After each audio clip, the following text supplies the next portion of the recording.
ਸਤਿ ਸ਼੍ਰੀ ਅਕਾਲ ਜੀ। ਤੁਸੀਂ ਵੇਖ ਰਹੇ ਹੋ ਪੰਜਾਬ ਮਿਲ USA TV। ਮੈਂ ਹਾਂ ਸੰਜੀਵ ਯਸ਼ ਖੰਨਾ। ਤੁਹਾਡਾ ਸਾਰਿਆਂ ਦਾ ਸਵਾਗਤ ਪੰਜਾਬ ਫੋਕਸ ਦੇ ਵਿੱਚ। ਸਟੂਡੀਓਜ਼ ਦੇ ਵਿੱਚ ਮੇਰੇ ਨਾਲ ਮੌਜੂਦ ਨੇ ਬਲਕਾਰ ਸਿੰਘ ਜੀ। ਹਾਂਜੀ, ਪੰਜਾਬ ਮੇਲ USA TV ਚੈਨਲ ਦੇ ਪਿਆਰੇ ਦਰਸ਼ਕੋ, ਕੀ ਹਾਲ ਜੀ। ਜਿਵੇਂ ਤੁਹਾਨੂੰ ਪਤਾ ਹੈ ਕਿ ਅਸੀਂ ਪ੍ਰੋਗਰਾਮ ਸ਼ੁਰੂ ਕਰ ਰਹੇ ਹਾਂ ਫੋਕਸ ਪੰਜਾਬ, ਔਰ ਇਸ ਪ੍ਰੋਗਰਾਮ ਵਿੱਚ ਅਸੀਂ ਪੰਜਾਬ ਦੇ ਉਹ ਕਰੰਟ ਅਫੇਅਰ ਦੇ ਮਾਮਲੇ ਲੈਂਦੇ ਹਾਂ ਜਿਹੜੇ ਪਿਛਲੇ ਹਫ਼ਤੇ ਤੋਂ ਹੁਣ ਤੱਕ ਵਾਪਰੇ ਨੇ।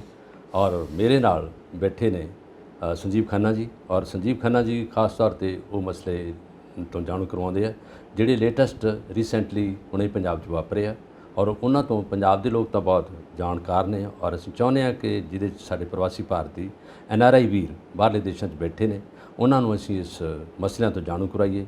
ਅਤੇ ਮੇਰੀ ਮੁਰਾਦ ਹੈ ਕਿ ਉਹ ਮਸਲਾ ਲਿਆ ਜਾਵੇ ਜਿਹੜੇ ਮਸਲਾ ਇਸ ਵੇਲੇ ਬਹੁਤ ਪੱਕ ਰਿਹਾ ਔਰ ਲੋਕ ਉਹ ਤੋਂ ਜਾਣੂ ਹੋਣਾ ਬਹੁਤ ਜ਼ਰੂਰੀ ਸਮਝਦੇ ਜੀ ਬਲਕਾਰ ਜੀ, ਸਭ ਤੋਂ ਪਹਿਲਾਂ ਤਾਂ ਪਖਦਾ ਪਿਆ ਨਾ ਮਸਲਾ ਇਲੈਕਸ਼ਨਸ ਨੂੰ ਲੈ ਕੇ ਜਿਹੜੀਆਂ ਵੱਡੇ ਕਾਰਵਾਈਆਂ ਕਰਦੀਆਂ ਨੇ ਸਾਰੀਆਂ ਪਾਰਟੀਆਂ। ਕਾਰਵਾਈਆਂ ਕਿਹੜੀਆਂ?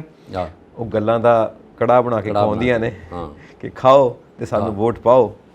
ਮੈਨੀਫੈਸਟੋ ਦੇ ਰੂਪ ਦੇ ਵਿੱਚ ਬਹੁਤ ਵੱਡੇ ਵਾਅਦੇ ਹੈ ਨਾ। ਉਹ ਚੰਦਰਮਾ ਵੀ ਲੈ ਕੇ ਆਵਾਂਗੇ, ਸੂਰਜ ਵੀ ਲੈ ਕੇ ਆਵਾਂਗੇ। ਸੂਰਜ ਦੇ ਤਾਂ ਗਰਮੀ ਬਹੁਤ ਹੈ, ਕਿੱਦਾਂ ਜਾਓਗੇ? ਸ਼ਾਮ ਨੂੰ ਲੈ ਕੇ ਆਵਾਂਗੇ, ਉਦੋਂ ਗਰਮੀ ਘਟ ਜਾਂਦੀ ਹੈ। ਇੱਦਾਂ ਦੇ ਬਥੇਰੇ ਵਾਅਦੇ ਕੀਤੇ ਜਾਂਦੇ ਨੇ। ਸੁਪਰੀਮ ਕੋਰਟ ਕਹਿੰਦਾ ਕਿ ਜਿਹੜਾ ਤੁਹਾਡਾ ਮੈਨੀਫੈਸਟੋ ਹੈ, ਕਿਉਂ ਨਾ ਇਹਨੂੰ ਲੀਗਲ ਡਾਕੂਮੈਂਟ ਬਣਾ ਦਿੱਤਾ ਜਾਵੇ ਔਰ ਰਜਿਸਟ੍ਰੇਸ਼ਨ ਬਕਾਇਦਾ ਇਹਦੀ ਕੀਤੀ ਜਾਵੇ। ਅਤੇ ਤੁਸੀਂ ਜੇ ਵਾਅਦੇ ਨਾ ਪੂਰੇ ਕਰੋ ਅਤੇ ਤੁਹਾਡੇ ਖਿਲਾਫ ਐਕਸ਼ਨ ਲਿਆ ਜਾਵੇ। ਬ੍ਰੀਚ ਕੰਟਰੈਕਟ ਦਾ ਜਿਹੜਾ, ਕਿਉਂਕਿ ਇਹ ਬ੍ਰੀਚ ਹੀ ਮੰਨਿਆ ਜਾਏਗਾ। ਤੁਸੀਂ ਵਿਸ਼ਵਾਸਘਾਤ ਕਰਦੇ ਪਏ ਹੋ, ਜੋ ਕਹਿੰਦੇ ਉਹ ਗੱਲ ਪੂਰੀ ਨਹੀਂ ਕਰਦੇ, ਤਾਂ ਇਸ ਨੂੰ ਜੋ ਮੁਫਤ ਸਹੂਲਤਾਂ ਦੇ ਯੋਜਨਾਵਾਂ ਦੇ ਰੂਪ ਦੇ ਵਿੱਚ ਤੁਸੀਂ ਕੜਾਹ ਖਵਾਉਂਦੇ ਹੋ ਲੋਕਾਂ ਨੂੰ ਫ੍ਰੀ ਦਾ ਗੱਲਾਂ ਦਾ, ਸੋ ਕਿਉਂ ਨਾ ਤੁਹਾਡੇ ਖਿਲਾਫ ਕਾਰਵਾਈ ਕੀਤੀ ਜਾਏ। ਔਰ ਇਲੈਕਸ਼ਨ ਕਮਿਸ਼ਨ ਨਾਲ ਵੀ ਗੱਲਬਾਤ ਚੱਲਦੀ ਪਈ ਹੈ ਸੁਪਰੀਮ ਕੋਰਟ ਦੀ, ਔਰ ਕੁਝ ਉਹਨਾਂ ਨੇ ਸਫਾਈ ਵੀ ਮੰਗੀ ਹੈ। ਹੁਣ ਦੇਖੋ ਅੱਗੇ ਜਾ ਕੇ ਕੀ ਪੱਤਰ ਵਿਹਾਰ ਸ਼ੁਰੂ ਹੁੰਦਾ। ਹਾਂ, ਇਹਦੇ ਵਿੱਚ ਇਹ ਫੈਸਲਾ ਬੜਾ ਪੁਰਾਣੇ ਦੇਰ ਤੋਂ ਚੱਲ ਰਿਹਾ, ਪਰ ਇਸ ਵੇਲੇ ਜਿਹੜੀ ਨਜ਼ਰ ਹੈ ਸੁਪਰੀਮ ਕੋਰਟ ਦੀ ਇਸ ਪਾਸੇ ਗਈ ਹੈ। ਕਿਉਂਕਿ ਇਸ ਪਾਸੇ ਗਈ ਹੈ ਕਿਉਂਕਿ ਜਿੰਨੀਆਂ ਵੀ ਵਿਰੋਧੀ ਪਾਰਟੀਆਂ ਜਾਂ ਰੂਲਿੰਗ ਪਾਰਟੀਆਂ ਜਦੋਂ ਇਹ ਆਪਣੀ ਇਲੈਕਸ਼ਨ ਲੜਦੀਆਂ ਤਾਂ ਉਹਦੇ ਵਿੱਚ ਬੜੇ ਝੂਠੇ ਵਾਅਦੇ ਕਰਦੇ ਲੋਕਾਂ ਨਾਲ। ਅਤੇ ਇੱਕ ਤਾਂ ਲੋਕ ਇਸ ਵੇਲੇ ਬਿਲਕੁਲ ਸਿਆਣੇ ਹੋ ਗਏ, ਦੂਜੀ ਜੁਡੀਸ਼ਰੀ ਦੇ ਵੀ ਨਜ਼ਰ 'ਚ ਆ ਗਈ ਗੱਲ, ਔਰ ਇਹਨਾਂ ਨੇ ਬਾਕਾਇਦਾ ਤੌਰ 'ਤੇ ਇੱਕ ਬੈਂਚ ਬਣਾਇਆ ਔਰ ਉਹਨਾਂ ਇਸ ਮਸਲੇ ਨੂੰ ਰੱਖਿਆ, ਜਿਹਦੇ ਵਿੱਚ ਇਲੈਕਸ਼ਨ ਕਮਿਸ਼ਨਰ ਜਿੱਦਾਂ ਤੁਸੀਂ ਦੱਸਿਆ ਉਹਨਾਂ ਨਾਲ ਵੀ ਇਹਨਾਂ ਦੀ ਸਲਾਹ ਹੋਈ ਆ। ਔਰ ਉਹਦੇ ਤੋਂ ਬਾਅਦ ਉਹਨਾਂ ਨੇ ਜਿੰਨੇ ਜੁਡੀਸ਼ਰੀ ਦੇ ਬਾਕੀ ਸਿਆਣੇ ਜਿਹੜੇ ਐਕਸਪੀਰੀਅੰਸ ਹੈਂਡ ਨੇ ਉਹਨਾਂ ਨਾਲ ਗੱਲ ਕੀਤੀ ਹੈ, ਕਿਉਂ ਨਾ ਜਿਹੜਾ ਇਹਨਾਂ ਦੇ ਮਸਲੇ ਨੇ ਜਾਂ ਜਿਹਦੇ 'ਚ ਇਹਨਾਂ ਨੇ ਆਪਣਾ ਬਣਾਇਆ ਪਲੰਦਾ ਹੁੰਦਾ ਕਿ ਇਲੈਕਸ਼ਨ ਤੋਂ ਪਹਿਲਾਂ ਅਸੀਂ ਤੁਹਾਨੂੰ ਦੇਵਾਂਗੇ, ਉਹ ਕਹਿੰਦੇ ਉਹਨੂੰ ਲੀਗਲ ਤੌਰ 'ਤੇ ਇੱਕ ਡਾਕੂਮੈਂਟਰੀ ਬਣਾ ਲਿਆ ਜਾਵੇ ਜਿਹੜਾ ਮੈਨੀਫੈਸਟੋ 'ਚ ਇਹਨਾਂ ਨੇ ਪਹਿਲਾਂ ਲੋਕਾਂ ਨੂੰ ਜਾਰੀ ਕਰਦੇ ਆ ਇਲੈਕਸ਼ਨ ਤੋਂ ਪਹਿਲਾਂ, ਟਿਕਟ ਮਿਲਣ ਤੋਂ ਪਹਿਲਾਂ, ਉਸ ਇਲਾਕੇ ਦੇ ਲੋਕਾਂ ਨੂੰ ਉਹ ਗੁੰਮਰਾਹ ਨਾ ਕਰ ਸਕਣ। ਅਤੇ ਉਹ ਤਾਂ ਕਿ ਜਿਹੜੇ ਕੰਮ ਕਰਦੇ ਆ, ਜਿਸ ਤਰ੍ਹਾਂ ਅਸੀਂ ਨਾਂ ਤਾਂ ਨਹੀਂ ਲੈ ਰਹੇ, ਜਿਸ ਤਰ੍ਹਾਂ ਹੁਣ ਮੌਜੂਦਾ ਸਰਕਾਰਾਂ ਨੇ ਜਾਂ ਜਿਹੜੀਆਂ ਪਾਰਟੀਆਂ ਰੀਜਨਲ ਪਾਰਟੀਆਂ ਖੇਤਰੀ ਪਾਰਟੀਆਂ, ਇਹਨਾਂ ਨੇ ਬੜੇ ਵਾਅਦੇ ਕੀਤੇ ਜਿਨ੍ਹਾਂ ਨੂੰ ਝੂਠੇ ਵਾਅਦੇ ਵੀ ਕਿਹਾ ਜਾਂਦਾ। ਫੌਰੀ ਤੌਰ 'ਤੇ 2-4 ਦਿਨਾਂ ਨੇ ਲਾਗੂ ਕਰ ਦਿੱਤੇ ਆ, ਦੂਜੇ ਜਿਹੜੇ ਅਜੇ ਉਸੇ ਤਰ੍ਹਾਂ ਲਮਕ ਰਹੇ ਆ। ਇੱਕ ਇਹ ਨਹੀਂ ਹੈਗੀ ਕਿ ਕਿਹੜੀ ਸਰਕਾਰ ਹੈਗੀ ਹੈ, ਸਰਕਾਰਾਂ ਪੰਜਾਬ ਦੀਆਂ ਨਹੀਂ, ਹਿੰਦੁਸਤਾਨ ਦੇ ਜਿੰਨੇ ਵੀ ਰੂਲਿੰਗ ਪਾਰਟੀ ਜਾਂ ਜਿੰਨੀਆਂ ਵੀ ਖੇਤਰੀ ਜਿੰਨੀਆਂ ਪਾਰਟੀਆਂ ਨੇ, ਉਹਨਾਂ ਦਾ ਮਸਲਾ ਇਹੋ ਰਿਹਾ ਕਿ ਉਹਨਾਂ ਨੇ ਇੱਕ ਵਾਰੀ ਤਾਂ ਮਸਲਿਆਂ ਦੀ ਅਤੇ ਵਾਅਦਿਆਂ ਦੀ ਪੰਡ ਬੰਨ੍ਹ ਦਿੱਤੀ, ਪਰ ਜਦੋਂ ਉਹਨਾਂ ਨੂੰ ਖੋਲ੍ਹਿਆ ਤਾਂ ਕਈ ਵਾਰੀਆਂ ਦੇ ਖਿੱਦੋ ਖੋਲੀਏ ਅਤੇ ਲੀਰਾਂ ਨਿਕਲਦੀਆਂ, ਉਹ ਗੱਲ ਹੁੰਦੀ ਹੈ। ਇਹ ਖਾਸ ਤੌਰ 'ਤੇ ਹੁਣ ਜੁਡੀਸ਼ਰੀ ਨੇ ਇਹਨੂੰ ਬੜੇ ਤਰੀਕੇ ਨਾਲ ਇਹਨੂੰ ਨਜਿੱਠਣ ਦੀ ਗੱਲ ਕੀਤੀ ਹੈ। ਦੂਜੀ ਗੱਲ ਉਹਨਾਂ ਨੇ ਕੀਤੀ ਹੈ ਕਿ ਇੱਕ ਇਹ ਵੀ ਮਸਲਾ ਉੱਠਿਆ ਸੀ ਕਿ ਜਿਹੜੇ ਝੂਠੇ ਵਾਅਦੇ ਕਰਦੇ ਪੂਰੇ ਨਹੀਂ ਕਰਦੇ ਜਾਂ ਇਸ ਤਰ੍ਹਾਂ ਦੇ ਕਰਕੇ ਮੈਨੀਫੈਸਟੋ ਪੂਰੇ ਨਹੀਂ ਕਰਦੇ, ਉਹਨਾਂ ਨੂੰ ਉਹ ਪਾਰਟੀ ਨੂੰ ਦਾ ਜਿਹੜੀ ਹੋਂਦ ਆ ਐਗਜ਼ਿਸਟੈਂਸ ਉਹ ਬੰਦ ਕੀਤੀ ਜਾਵੇ। ਪਰ ਇਸ ਵੇਲੇ ਇਹਨਾਂ ਨੇ ਇਹ ਕਿਹਾ ਵਾ ਜੁਡੀਸ਼ਰੀ ਨੇ, ਸੁਪਰੀਮ ਕੋਰਟ ਨੇ, ਵੀ ਅਸੀਂ ਇੱਦਾਂ ਦਾ ਨਹੀਂ ਕਰਾਂਗੇ। ਪਾਰਟੀ ਐਗਜ਼ਿਸਟ ਕਰੂਗੀ ਉਸੇ ਤਰ੍ਹਾਂ, ਪਰ ਉਹਨੂੰ ਪਹਿਲਾਂ ਨੋਟਿਸ ਦਿੱਤਾ ਜਾਊਗਾ, ਉਹ ਤੋਂ ਪੁੱਛਿਆ ਜਾਊਗਾ ਕਿ ਆ ਜਿਹੜਾ ਤੁਸੀਂ ਕੀਤਾ, ਜੋ ਕੁ ਤੁਸੀਂ ਫਰਮਾਇਆ ਲੋਕਾਂ ਲਈ, ਇਹ ਸੱਚ ਆ ਕਿ ਝੂਠ ਹੈ, ਇਹਨੂੰ ਤੁਸੀਂ ਪੂਰਾ ਕਰੋ। ਇਹ ਗੱਲ ਇਹਨਾਂ ਨੂੰ ਪਤਾ ਹੁੰਦਾ ਹੈ ਕਿ ਅਸੀਂ ਝੂਠ ਬੋਲਦੇ ਪਏ ਹਾਂ, ਬਿਲਕੁਲ, ਫਿਰ ਵੀ ਬੋਲਦੇ ਨੇ। ਇਹਨਾਂ ਨੂੰ ਪਤਾ ਹੈ ਵਾਅਦੇ ਪੂਰੇ ਨਹੀਂ ਹੋ ਸਕਦੇ, ਫਿਰ ਵੀ ਵਾਅਦੇ ਕਰਦੇ ਨੇ, ਔਰ ਜਨਤਾ ਇਹਨਾਂ ਦੀਆਂ ਗੱਲਾਂ 'ਚ ਆ ਜਾਂਦੀ ਹੈ ਅਤੇ ਵੋਟ ਪਾ ਦਿੰਦੀ ਹੈ। ਔਰ ਵੋਟ ਪਾਉਣ ਤੋਂ ਬਾਅਦ ਪਤਾ ਲੱਗਦਾ ਕਿ ਨਹੀਂ ਬਾਈ, ਇਹ ਗੱਲਾਂ ਤਾਂ ਉਹ ਨਹੀਂ ਸੀਗੀਆਂ ਜਿਹੜੀਆਂ ਉਹ ਕਰਦੇ ਸੀ। ਮੁੜ ਕੇ ਫਿਰ ਉੱਥੇ ਹੀ, ਜਿਹਨੂੰ ਆਪਾਂ ਪੰਜਾਬੀ 'ਚ ਕਹਿੰਦੇ ਨਾ, ਖੋਤੀ ਬੋਰਡ ਥੱਲੇ ਜੋ ਪਹਿਲਾਂ ਚੱਲਦਾ ਸੀ ਉਹੀ ਚੱਲੂਗਾ। ਕਿਉਂ? ਸਟਰਕਚਰ ਵੈਸਾ ਬਣਿਆ ਹੋਇਆ, ਆਫਿਸਰ ਸਾਹਿਬਾਨ ਵੈਸੇ ਹੀ ਸੋਚਦੇ ਨੇ, ਕੰਮ ਹੀ ਉੱਦਾਂ ਚੱਲਦਾ, ਉਹ ਸਾਂਚਾ ਹੀ ਉਹ ਬਣਿਆ ਹੋਇਆ, ਹਰ ਚੀਜ਼ ਉਹਦੇ 'ਚ ਹੀ ਢਾਲਣੀ ਹੈ। ਗੱਲਾਂ ਬਥੇਰੀਆਂ, ਕੰਮ ਉਹੀ ਉਹ। ਫਿਰ ਉਹ ਰਿਵਾਇਤੀ ਪਾਰਟੀਆਂ ਵਾਲੇ ਫੰਡੇ, ਫਿਰ ਉਹੀ ਉਹ ਸਿਸਟਮ, ਉਹੀ ਉਹ ਪਾਲਿਸੀਆਂ, ਉਹੀ ਉਹ ਇਲੈਕਟੋਰਲ ਫੰਡ ਵਾਸਤੇ ਉਹੀ ਜਿਹੜੇ ਹਾਊਸਿਸ ਬੈਠੇ ਨੇ ਜਿਹੜੇ ਉਹਨਾਂ ਨੂੰ ਫਾਇਦਾ ਦੇ ਸਕਦੇ ਨੇ, ਉਹਨਾਂ ਨੂੰ ਫਾਇਦਾ ਕਿਵੇਂ ਪਹੁੰਚਾਉਣਾ ਹੈ, ਉਹੀ ਗੱਲ ਤੇ ਉਹੀ ਬਾਤ। ਸੋ ਠੀਕ ਹੈ, ਸੁਪਰੀਮ ਕੋਰਟ ਇਹ ਕਹਿਣਾ ਚਾਹੁੰਦੀ ਹੈ ਕਿ ਤੁਸੀਂ ਸਾਨੂੰ ਸਾਰਾ ਡਿਟੇਲਸ ਭੇਜੋ, ਅਸੀਂ ਉਹਦੇ ਉੱਤੇ ਸਟੈਪ ਲੈਣਾ ਚਾਹੁੰਦੇ ਹਾਂ। ਇਲੈਕਸ਼ਨ ਕਮਿਸ਼ਨ ਨੂੰ ਵੀ ਕਿਹਾ ਜਾ ਰਿਹਾ। ਹੁਣ ਇੱਥੇ ਗੱਲ ਇਹ ਬਣਦੀ ਹੈ ਕਿ ਜਿਹੜੇ ਇਹ ਸਾਰੇ ਪੋਲੀਟੀਕਲ ਲੀਡਰਸ ਇੱਦਾਂ ਦੀਆਂ ਗੇਮਸ ਖੇਡਦੇ ਨੇ, ਇਹਨਾਂ ਦੇ ਅੰਦਰ ਕੋਈ ਐਸਾ ਵਿਚਾਰ ਨਹੀਂ ਆਉਂਦਾ, ਮਤਲਬ ਜਿਹਨੂੰ ਆਪਾਂ ਸਿੱਧੀ ਭਾਸ਼ਾ 'ਚ ਕਹੀਏ, ਕੋਈ ਸ਼ਰਮ ਨਹੀਂ ਹੁੰਦੀ ਕਿ ਤੁਸੀਂ ਇਹ ਕਿੱਦਾਂ ਦੀਆਂ ਹਰਕਤਾਂ ਕਰਦੇ ਪਏ ਹੋ। ਹਮੇਸ਼ਾ ਲੋਕਾਂ ਦੇ ਨਾਲ ਤੁਸੀਂ ਠੱਗਦੇ ਹੋ, ਲੋਕਾਂ ਨੂੰ ਚੀਟਿੰਗ ਕਰਦੇ ਹੋ, ਬਲਫ ਕਰਦੇ ਹੋ। ਇਹ ਚੰਗਾ ਲੱਗਦਾ? ਮਤਲਬ ਗੱਲ ਇਹ ਹੈ ਕਿ ਤੁਸੀਂ ਠੀਕ ਗੱਲ ਕੀਤੀ ਕਿ ਇਹਨਾਂ ਨੂੰ ਚਾਹੀਦਾ ਹੈਗਾ ਕਿ ਅਸੀਂ ਇੱਕ ਆਜ਼ਾਦ ਭਾਰਤ ਦੇ ਵਸਨੀਕ ਹਾਂ, ਅਸੀਂ ਉੱਥੇ ਰਹਿ ਰਹੇ ਹਾਂ, ਇਹ ਸਾਰਾ ਬਾਗ ਪਰਿਵਾਰ ਹੈ, ਸਾਰਾ ਕੁਟੁੰਬ ਸਾਡਾ ਆਪਣਾ ਵਾ। ਜੇ ਇਹਨਾਂ ਨਾਲ ਝੂਠ ਬੋਲਾਂਗੇ ਤਾਂ ਅਸੀਂ ਜਾਣਾ ਕਿੱਥੇ ਆ, ਕਿਹੜੀ ਨੁਕਰੇ ਵੜ ਜਾਵਾਂਗੇ। ਪਰ ਰਹੀ ਗੱਲ ਇਹ ਲੋਕਤੰਤਰ ਦੀ, ਲੋਕਤੰਤਰ ਤੇ ਲੀਡਰ ਉਹ ਬਣ ਰਿਹਾ ਜਿਹੜਾ ਰੱਜ ਕੇ ਝੂਠ ਬੋਲਦਾ, ਔਰ ਜੋ ਲੋਕਾਂ ਨੂੰ ਆਪਣਾ ਅੱਗਾ ਪਿੱਛਾ ਨਹੀਂ ਦੱਸਦਾ ਕਿ ਮੈਂ ਕੀ ਕਰਨਾ ਔਰ ਮੇਰੇ ਤੋਂ ਕਿੰਨਾ ਪੈਸਾ ਵਾ, ਮੈਂ ਕਿੱਥੋਂ ਇਹ ਬਟੋਰਿਆ ਵਾ ਔਰ ਕੀ ਕਰਨਾ। ਜਿਹਦੀ ਐਗਜ਼ਾਮਪਲ ਉਦਾਹਰਨ ਪੰਜਾਬ ਦੇ ਬਹੁਤ ਮੰਤਰੀ ਆ, ਸਾਬਕਾ ਮੰਤਰੀ ਆ, ਜਿਹੜੇ ਇਸ ਵੇਲੇ ਜਿਨ੍ਹਾਂ ਦੇ ਕੇਸ ਚੱਲ ਰਹੇ ਆ, ਚਾਹੇ ਉਹਨਾਂ ਨੇ ਜੰਗਲੀ ਬੂਟੀਆਂ ਨੂੰ ਕੱਟਿਆ ਵਾ, ਚਾਹੇ ਉੱਥੇ ਵਧੀਆ ਰੁੱਖ ਕੱਟ ਦਿੱਤੇ ਆ, ਫਿਰ ਅਸੀਂ ਬਾਰਿਸ਼ ਮੰਗਦੇ ਹਾਂ, ਉੱਥੇ ਸੋਹਣੇ ਸੋਹਣੇ ਜਿਹੜੇ ਔਰਨਾਮੈਂਟਲ ਤੇ ਜਿਹੜੇ ਵਧੀਆ ਸਜਾਵਟ ਵਾਲੇ ਰੁੱਖ ਉਹ ਵੇਚ ਦਿੱਤੇ, ਉਹਨਾਂ ਦਾ ਕਮਿਸ਼ਨ ਲਿਆ। ਸਿਹਤ ਮੰਤਰੀ ਕੀ ਕਰ ਰਹੇ ਆ, ਉਹ ਵੀ ਫੜੇ ਗਏ, ਉਹਨਾਂ ਨੇ ਕੀ ਕੁਝ ਕੀਤਾ, ਕਿੰਨੇ ਟੈਂਡਰ ਲਏ। ਇਹ ਗੱਲ ਐਗਜ਼ਾਮਪਲ ਹੈ, ਇਹ ਇਕੱਲਾ ਮੀਡੀਆ ਨਹੀਂ ਕਹਿ ਰਿਹਾ, ਇਹ ਉਦਾਹਰਣ ਹੈ। ਪ੍ਰਤੱਖ ਨੂੰ ਪ੍ਰਮਾਣ ਦੀ ਕੋਈ ਲੋੜ ਨਹੀਂ ਹੁੰਦੀ, ਸਾਹਮਣੇ ਗੱਲ ਹੈਗੀ। ਪਰ ਇਸੇ ਕਰਕੇ ਹੀ ਇਹ ਮੁੱਦਾ ਚੁੱਕਿਆ ਜੁਡੀਸ਼ਰੀ ਨੇ, ਸੁਪਰੀਮ ਕੋਰਟ ਨੇ, ਕਿ ਕਿਉਂ ਨਾ ਇਹਨਾਂ ਨੂੰ ਕਾਨੂੰਨ ਦੀ ਜਿਹੜੀ ਛਤਰ ਛਾਇਆ ਥੱਲੇ ਲਿਆ ਕੇ ਇਹਨਾਂ ਕੋਲ ਸਵਾਲ ਜਵਾਬ ਪੁੱਛਿਆ ਜਾਵੇ। ਕਿਉਂਕਿ ਇਹ ਜਿਹੜੇ ਇੱਥੋਂ ਦੇ ਵੋਟਰ ਉਹਨਾਂ ਨੂੰ ਤੇ ਪੱਲਾ ਫੜਾਉਂਦੇ ਨਹੀਂ, ਕਿਉਂਕਿ ਉਹਨਾਂ ਵਿਚਾਰਿਆਂ ਨੇ ਤੇ ਇੱਕ ਵਾਰੀ ਵੋਟ ਪਾਤੀ, 5 ਸਾਲ ਇਹ ਉਹ ਸੌਂ ਗਏ ਤੇ ਇਹ ਉਹਨਾਂ ਦੇ ਬੋਝੇ ਫਲੋਣਗੇ ਤੇ ਉਹਨਾਂ ਚੋਂ ਕੱਢਣਗੇ ਸਾਰਾ ਕੁਝ ਕੀ ਕੁਝ ਹੈਗਾ। ਇਹ ਜਿਹੜੇ ਬੋਝੇ ਹੈਗੇ ਆ, ਜਿਹੜੇ ਟੈਕਸ ਨੇ ਜਾਂ ਜਿਹੜਾ ਪੈਸਾ ਕਰਦੇ, ਇਹ ਲੋਕਾਂ ਦਾ, ਇਹ ਵਸਨੀਕਾਂ ਦਾ ਵਾ, ਵੋਟਰਾਂ ਦਾ ਹੈਗਾ, ਇਹ ਕਿਸੇ ਸਰਕਾਰ ਦਾ ਨਹੀਂ ਹੈਗਾ। ਉਹਨਾਂ ਨੇ ਕਮਾਈ ਕੀਤੀ, ਉਹਨਾਂ ਨੇ ਪੰਜਾਬ ਨੂੰ ਚਲਾਇਆ, ਇਹ ਸਾਰਾ ਕੁਝ ਉਹਨਾਂ ਦੀ ਖੋਹ ਮਾਈ ਹੈ। ਤੁਹਾਡੇ ਬੋਝਿਆਂ ਵਾਲੀ ਗੱਲ ਤੋਂ ਮੈਨੂੰ ਚੇਤਾ ਆਇਆ ਕਿ ਇੱਕ ਬਹੁਤ ਵੱਡੇ ਲੀਡਰ ਸੀ, ਉਹਨਾਂ ਨੇ ਆਪਣੀ ਇੱਕ ਬਹੁਤ ਵੱਡੀ ਤਸਵੀਰ ਬਣਵਾਈ ਕਿਸੇ ਪੇਂਟਰ ਕੋਲੋਂ ਤੇ ਪਾਰਟੀ ਦਿੱਤੀ, ਤੇ ਉਹ ਤਸਵੀਰ ਰੱਖੀ ਹੋਈ ਇਸ ਪਾਰਟੀ ਦੇ ਵਿੱਚ, ਤੇ ਆਪਣੇ ਦੋਸਤਾਂ ਨੂੰ ਤਸਵੀਰ ਦਿਖਾਉਂਦੇ ਨੇ, ਇਹ ਵੱਡੀ ਤਸਵੀਰ, ਕਹਿੰਦੇ ਯਾਰ ਦੱਸ ਕਿੱਦਾਂ ਦੀ ਲੱਗੀ। ਸਾਰੇ ਜਣੇ ਬੜੀ ਤਾਰੀਫ ਕਰਦੇ ਪਏ ਨੇ। ਇੱਕ ਦੋਸਤ ਬਿਲਕੁਲ ਚੁੱਪ ਹੈ, ਉਹ ਦੇਖੀ ਜਾਂਦਾ ਤਸਵੀਰ ਨੂੰ ਤੇ ਨਾਲ ਆਪਣਾ ਖਾਈ ਪੀ ਜਾਂਦਾ, ਕਹਿੰਦਾ ਯਾਰ ਤੂੰ ਵੀ ਤਾਂ ਬੋਲ, ਹੂੰ ਕਹਿੰਦਾ ਹੂੰ ਕੀ ਕਰੀ ਜਾਂਦਾ, ਦੱਸ ਕਿੱਦਾਂ ਹੀ ਲੱਗੀ। ਠੀਕ ਹੈ, ਪਰ ਇੱਕ ਗਲਤੀ ਹੈ ਇਹਦੇ 'ਚ। ਕਹਿੰਦਾ ਦੱਸ ਕੀ ਗਲਤੀ? ਕਹਿੰਦਾ ਤੇਰਾ ਬੜਾ ਵਧੀਆ ਪੋਜ਼ ਹੈ ਤੇ ਤੇਰੇ ਹੱਥ ਨਾ ਤੇਰੀ ਆਪਣੀ ਜੇਬ 'ਚ ਦਿਖਾਏ ਗਏ ਨੇ। ਕਹਿੰਦਾ ਫਿਰ ਕਹਿੰਦਾ ਪੋਲੀਟੀਸ਼ੀਅਨ ਦੇ ਹੱਥ ਉਹਦੀ ਆਪਣੀ ਜੇਬ 'ਚ ਤੇ ਹੁੰਦੇ ਨਹੀਂ, ਦੂਜਿਆਂ ਦੀ ਜੇਬ 'ਚ ਹੁੰਦੇ ਨੇ। ਆਹ ਗਲਤੀ ਇਹ ਦਰੁਸਤ ਕਰਵਾ, ਬਾਕੀ ਤਸਵੀਰ ਠੀਕ ਹੈ। ਖੈਰ ਇਹ ਤਾਂ ਹੈ ਮਜ਼ਾਕ ਦੀ ਗੱਲ। ਹੁਣ ਸਿੱਧੀ ਸਾਦੀ ਗੱਲ ਇਹ ਹੈ ਕਿ ਸੰਵਿਧਾਨ ਇਹਨਾਂ ਗੱਲਾਂ ਦੀ ਇਜਾਜ਼ਤ ਨਹੀਂ ਦਿੰਦਾ ਜਿਹੜੀਆਂ ਗੱਲਾਂ ਇਹ ਪੋਲੀਟੀਕਲ ਲੀਡਰਸ ਕਰਦੇ ਨੇ ਇਲੈਕਸ਼ਨਸ ਦੇ ਦੌਰਾਨ, ਜਿਹੜੇ ਵਾਅਦੇ ਕਰਦੇ ਨੇ। ਦੂਜੀ ਗੱਲ, ਪ੍ਰੈਕਟੀਕਲ ਗੱਲ ਤੇ ਆਓ। ਕਿਹਾ ਜਾਂਦਾ, ਮਾਹਿਰ ਮੰਨਦੇ ਨੇ ਕਿ ਇੱਕ MLA ਦੀ ਇਲੈਕਸ਼ਨ ਲੜਨ ਵਾਸਤੇ ਜਿਹੜਾ ਫੰਡ ਚਾਹੀਦਾ ਹੁੰਦਾ ਹੈ, ਇੱਕ ਵਿਧਾਇਕ ਕੋਲ, ਇੱਕ ਬੰਦੇ ਕੋਲ ਜਿਹੜਾ ਕੰਪੀਟੀਸ਼ਨ ਕਰਦਾ ਪਿਆ, ਜਿਹੜਾ ਇਲੈਕਸ਼ਨ ਲੜਨ ਜਾ ਰਿਹਾ, ਕਮ ਸੇ ਕਮ ਨਹੀਂ ਤੇ 1 ਕਰੋੜ ਰੁਪਈਆ ਚਾਹੀਦਾ ਇਲੈਕਸ਼ਨ ਲੜਨ ਵਾਸਤੇ MLA ਦੀ। ਹੁਣ ਜੇ MLA ਦੀ ਇਲੈਕਸ਼ਨ ਲੜਨ ਵਾਸਤੇ 1 ਕਰੋੜ ਚਾਹੀਦਾ ਹੈ, ਐਂਟਰੀ ਇੰਨੀ ਮਹਿੰਗੀ ਹੈ, ਤੇ ਹੁਣ ਉਹ 1 ਕਰੋੜ ਪੂਰਾ ਕਿੱਥੋਂ ਕਰਨਾ ਹੈ? ਉਹ ਪੂਰਾ ਵੀ ਕਰਨਾ ਹੈ ਤੇ ਅਗਲੀਆਂ ਇਲੈਕਸ਼ਨਸ ਵਾਸਤੇ ਵੀ ਪੈਸਾ ਚਾਹੀਦਾ ਹੈ, ਉਹ ਕਿੱਥੋਂ ਲਿਆਉਣਾ? ਤਾਂ ਉਹ ਸਾਰੇ ਫੰਡ ਚਾਹੀਦੇ ਹੁੰਦੇ ਨੇ। ਇਹ ਪ੍ਰੈਕਟੀਕਲ ਪ੍ਰੋਬਲਮਸ ਨੇ ਨਾ MLAs ਦੀਆਂ, ਜਿਹੜੇ MLAs ਬਣਦੇ ਨੇ ਉਹਨਾਂ ਦੀਆਂ ਪ੍ਰੈਕਟੀਕਲ ਪ੍ਰੋਬਲਮਸ ਵੀ ਤੇ ਸੋਲਵ ਕਰਨੀਆਂ ਨੇ ਨਾ। ਇਕੱਠਾ ਕਰਨਾ ਪੈਣਾ ਭਾਵੇਂ ਜਿਸ ਮਰਜ਼ੀ ਹੀਲੇ ਕਰਨ। ਜਿਸ ਤਰ੍ਹਾਂ ਤੁਸੀਂ ਸਮਝੋ ਕਿਸੇ ਪੁਲਿਸ ਦਾ ਅਫਸਰ ਰਿਕਰੂਟਮੈਂਟ ਤੋਂ ਪਹਿਲਾਂ ਪੈਸਾ ਦੇ ਕੇ ਆਇਆ, ਜਾਂ ਕਿਸੇ ਵਿਦਿਅਕ ਅਦਾਰੇ ਵਿੱਚ ਪੈਸਾ ਦੇ ਕੇ ਲੱਗਿਆ, ਜਾਂ ਕਿਸੇ ਕਾਨੂੰਗੋ ਪਟਵਾਰੀ ਇਸ ਮਾਲ ਮਹਿਕਮੇ ਵਿੱਚ ਆ ਕੇ ਪੈਸਾ ਦੇ ਕੇ ਲੱਗਿਆ, ਫਿਰ ਉਹਦਾ ਮਤਲਬ ਸਿੱਧਾ ਹੁੰਦਾ ਟੀਚਾ ਉਹਦਾ ਕਿ ਮੈਂ ਜਿਹੜੇ ਪੈਸੇ ਦੇ ਕੇ ਆ ਉਹਦੇ ਕੋਲ 5 ਗੁਣਾ ਮੈਂ ਪੈਸੇ ਕਮਾਊਂਗਾ ਤੇ ਫਿਰ ਮੈਨੂੰ ਇੱਥੇ ਜਾ ਕੇ ਕੰਮ ਕਰਨ ਦੀ ਮੇਰੀ ਯੋਗਤਾ ਤੇ ਸਮਰੱਥਾ ਪਰਖਣ ਵਿੱਚ ਆਉਣੀ ਹੈ। ਇਸੇ ਤਰ੍ਹਾਂ ਦਾ ਕੰਮ ਹੈ। ਤੇ ਲੀਡਰ ਜਿਹੜੇ ਤੁਸੀਂ ਦੱਸਿਆ ਵੀ 1 ਕਰੋੜ ਰੁਪਈਆ ਚਾਹੀਦਾ ਉਹਨੂੰ ਵੋਟਾਂ ਦੇ ਵਿੱਚ ਖੜੇ ਹੋਣ ਲਈ, ਤਾਂ ਇਲੈਕਸ਼ਨ 'ਚ ਪੈਸਾ ਖਰਚ ਕਰਨ ਲਈ, ਤੇ ਲੋਕਾਂ ਦੇ ਮੂੰਹ ਬੰਦ ਕਰਨ ਲਈ ਪੈਸਾ ਉਹਦੇ ਜੇਬ 'ਚ ਹੋਣਾ ਚਾਹੀਦਾ। ਫਿਰ ਜੇ ਇਹਨੂੰ 1 ਕਰੋੜ ਦਾ ਆ ਤਾਂ ਉਹਨੇ ਪਹਿਲਾਂ ਤਾਂ ਇਕੱਠਾ ਕਰਨਾ ਲੋਕਾਂ ਕੋਲ, ਪਾਰਟੀਆਂ ਕੋਲ, ਵੀ ਮੈਂ ਤੁਹਾਡਾ ਕੰਮ ਕਰੂੰਗਾ, ਤੁਸੀਂ ਜੋ ਕੁਝ ਕਰਾਉਣਾ ਮੈਨੂੰ ਕਰਵਾਇਓ, ਪੈਸਾ ਸੁੱਟੋ ਇੱਧਰ। ਉਹਨੂੰ ਕੀ ਕਹਾਂਗੇ? ਉਹ ਕਹਿੰਦੇ ਆ ਇਲੈਕਸ਼ਨ ਫੰਡ। ਉਹ ਆ ਰਿਹਾ, ਉਹਦੇ ਵਿੱਚ ਕੋਈ ਦੂਸਰਾ ਇਨਕਮ ਟੈਕਸ ਦਾ ਮਾਮਲਾ ਨਹੀਂ, ਕੁਝ ਨਹੀਂ ਲੱਗੂਗਾ। ਉਹ 1 ਕਰੋੜ ਉਹਨੇ ਬਾਹਰੋਂ ਇਕੱਠਾ ਕਰ ਲਿਆ, ਇਲੈਕਸ਼ਨ ਹੋਈ, ਬਾਕੀ ਲੋਕਾਂ ਦੇ ਘਰਾਂ 'ਚ ਪੈਸਾ ਸੁੱਟਿਆ, ਲੋਕਾਂ ਕੋਲ ਵੋਟਾਂ ਇਕੱਠੀਆਂ ਕੀਤੀਆਂ ਤੇ MLA ਬਣ ਕੇ ਆ ਗਿਆ। ਫਿਰ ਉਹਨੇ ਆ ਕੇ ਲੌਬੀ 'ਚ ਬਣ ਜਾਣਾ, ਲੌਬੀ 'ਚ ਆ ਕੇ ਮੁੱਖ ਮੰਤਰੀ ਤੱਕ ਅਪਰੋਚ ਕਰਕੇ ਕੈਬਨਿਟ ਮੰਤਰੀ ਬਣ ਜਾਣਾ। ਕੈਬਨਿਟ ਮੰਤਰੀ ਤੋਂ ਬਾਅਦ ਪੋਰਟਫੋਲੀਓ ਆ ਗਿਆ, ਤੇ ਕੋਲ ਮਹਿਕਮਾ ਆ ਗਿਆ। ਫਿਰ ਉਹਨੇ ਸਾਰੇ ਅਫਸਰ ਸ਼ਾਹੀ ਜਿਹੜੀ ਆ ਉਹਨੂੰ ਇਕੱਠੇ ਕਰ ਲੈਣਾ, ਵੀ ਤੁਸੀਂ ਆਹ ਕੰਮ ਕਰੋ ਤੇ ਮੇਰੇ ਲਿਆਓ ਕਮਿਸ਼ਨ, ਮੈਨੂੰ ਪੈਸਾ ਦਿਓ। ਜਿਹੜੀ ਐਗਜ਼ਾਮਪਲ ਪੰਜਾਬ ਗੌਰਮੈਂਟ ਜਿਹੜੀ ਆ ਪ੍ਰੈਜ਼ੈਂਟ ਵੀ ਹੈਗੀ ਤੇ ਜਿਹੜੀ ਪਿਛਲੀ ਚਲੇ ਗਈ ਆ ਉਹਨਾਂ ਦੇ ਮੰਤਰੀ ਨੇ ਕੀਤਾ। ਜ਼ਮੀਨਾਂ ਵੇਚੀਆਂ ਸ਼ਰੇਆਮ, ਕਿੱਧਰ ਦੀ ਸੜਕਾਂ ਤੇ ਕਰ ਰਹੇ ਆ। ਕੋਈ ਜ਼ਮੀਨਾਂ ਖਾਲਿਆਂ ਨਾਲਿਆਂ ਲਈ ਜ਼ਮੀਨਾਂ ਸਰਕਾਰ ਦੀਆਂ ਉਹ ਵੇਚ ਕੇ ਗਏ।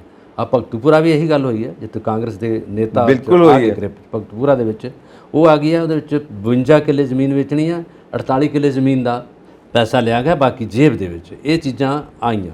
ਇਹ ਤੁਹਾਡੀ ਗੱਲ ਠੀਕ ਹੈਗੀ। ਜੇ ਅਸੀਂ ਐਗਜ਼ਾਮਪਲ ਨਾਲ ਉਦਾਹਰਨਾਂ ਦੇ ਕੇ ਗੱਲ ਕਰਾਂਗੇ, ਇਹ ਗੱਲਾਂ ਕਿਹਨਾਂ ਦੇ ਸਿਰ ਤੇ ਜਾ ਕੇ ਮੜੀਆਂ ਜਾਂਦੀਆਂ। ਪੈਸਾ ਕਿਹਨਾਂ ਦਾ ਗਿਆ? ਵੋਟਰਾਂ ਦਾ, ਲੋਕਾਂ ਦਾ।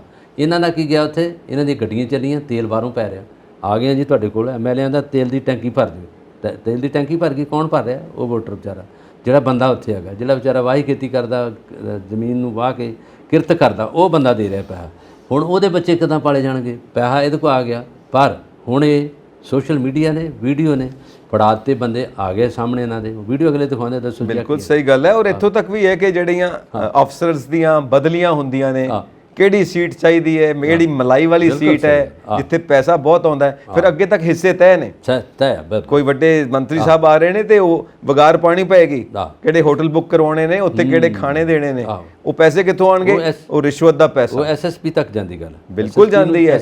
ਔਰ ਹਰ ਮਹਿਕਮੇ ਦੇ ਵਿੱਚ ਐਸਐਸਪੀ ਨੂੰ ਮੰਤਰੀ ਦਾ ਫੋਨ ਆਉਂਦਾ, ਐਸਐਸਪੀ ਸਾਹਿਬ ਅੱਗੇ ਐਸਐਚਓ ਨੂੰ ਕਹਿੰਦੇ, ਐਸਐਚਓ ਆਪਣੇ ਏਐਸਆਈ ਨੂੰ ਕਹਿੰਦਾ, ਇੰਸਪੈਕਟਰ, ਉਹ ਇਕੱਠੇ ਹੋ ਜਾਂਦੇ ਆ। ਫਿਰ ਗੱਲ ਕਿੱਥੇ ਜਾਂਦੀ? ਪੰਚਾਇਤਾਂ ਤੱਕ। ਸਰਪੰਚਾਂ ਨੂੰ ਫੋਨ ਕਰਨ ਦੇ, ਲਿਆਓ ਜੀ ਇੰਨਾ ਪੈਸਾ ਚਾਹੀਦਾ, ਆ ਗਿਆ ਮੰਤਰੀ ਆ ਰਹੇ ਉੱਥੇ, ਆ ਇੰਨਾ ਚਾਹੀਦਾ ਉਹਨਾਂ ਨੂੰ, ਐਮਐਲਏ ਸਾਹਿਬ ਆ ਰਹੇ ਆ, ਪੈਸਾ ਕਿਹਦਾ ਜਾ ਰਿਹਾ? ਫਿਰ ਉੱਥੇ ਹੀ ਵੋਟਰ ਦੇਖੋ। ਫਿਰ ਮਲਾਈ ਵਾਲੀਆਂ ਜਿਹੜੀਆਂ ਸੀਟਾਂ ਨੇ ਉਹ ਚਾਹੀਦੀਆਂ ਨੇ, ਉਹਦੇ ਵਾਸਤੇ ਰਿਸ਼ਵਤਾਂ। ਫਿਰ ਟ੍ਰਾਂਸਫਰਸ ਕਰਵਾਉਣੀਆਂ ਨੇ, ਉਹਦੇ ਵਾਸਤੇ ਰਿਸ਼ਵਤਾਂ। ਔਰ ਇੱਥੋਂ ਤੱਕ ਵੀ ਕਈ ਐਕਸਪਰਟਸ ਕਹਿੰਦੇ ਨੇ, ਜਿਹੜੀਆਂ ਅੰਦਰ ਦੀਆਂ ਖਬਰਾਂ ਨੇ, ਥਾਣਿਆਂ ਤੱਕ ਦੀਆਂ ਬੋਲੀਆਂ ਲੱਗਦੀਆਂ ਨੇ। ਕਿਹੜੇ ਇਲਾਕੇ ਦਾ ਥਾਣਾ ਲੈਣਾ ਹੀ, ਉਹ ਇੰਨਾ ਫੰਡ ਪਹੁੰਚਾਉਣਾ ਪਊਗਾ। ਕਿਹੜੇ ਥਾਣੇ ਦਾ ਇਲਾਕੇ ਦਾ ਥਾਣਾ ਲੈਣਾ ਹੀ, ਇੰਨਾ ਫੰਡ ਪਹੁੰਚਾਉਣਾ ਪਊਗਾ। ਕਿ ਰਿਸ਼ਵਤ, ਜਿਹੜੀ corruption, it is our fundamental rights. ਇਹ ਰਾਈਟਸ ਬਣ ਗਏ। ਆ ਚੱਲਦਾ ਪਿਆ ਸਿਸਟਮ, ਸਾਡਾ ਇਹ ਮੁੱਢਲਾ ਅਧਿਕਾਰ ਬਣ ਗਿਆ।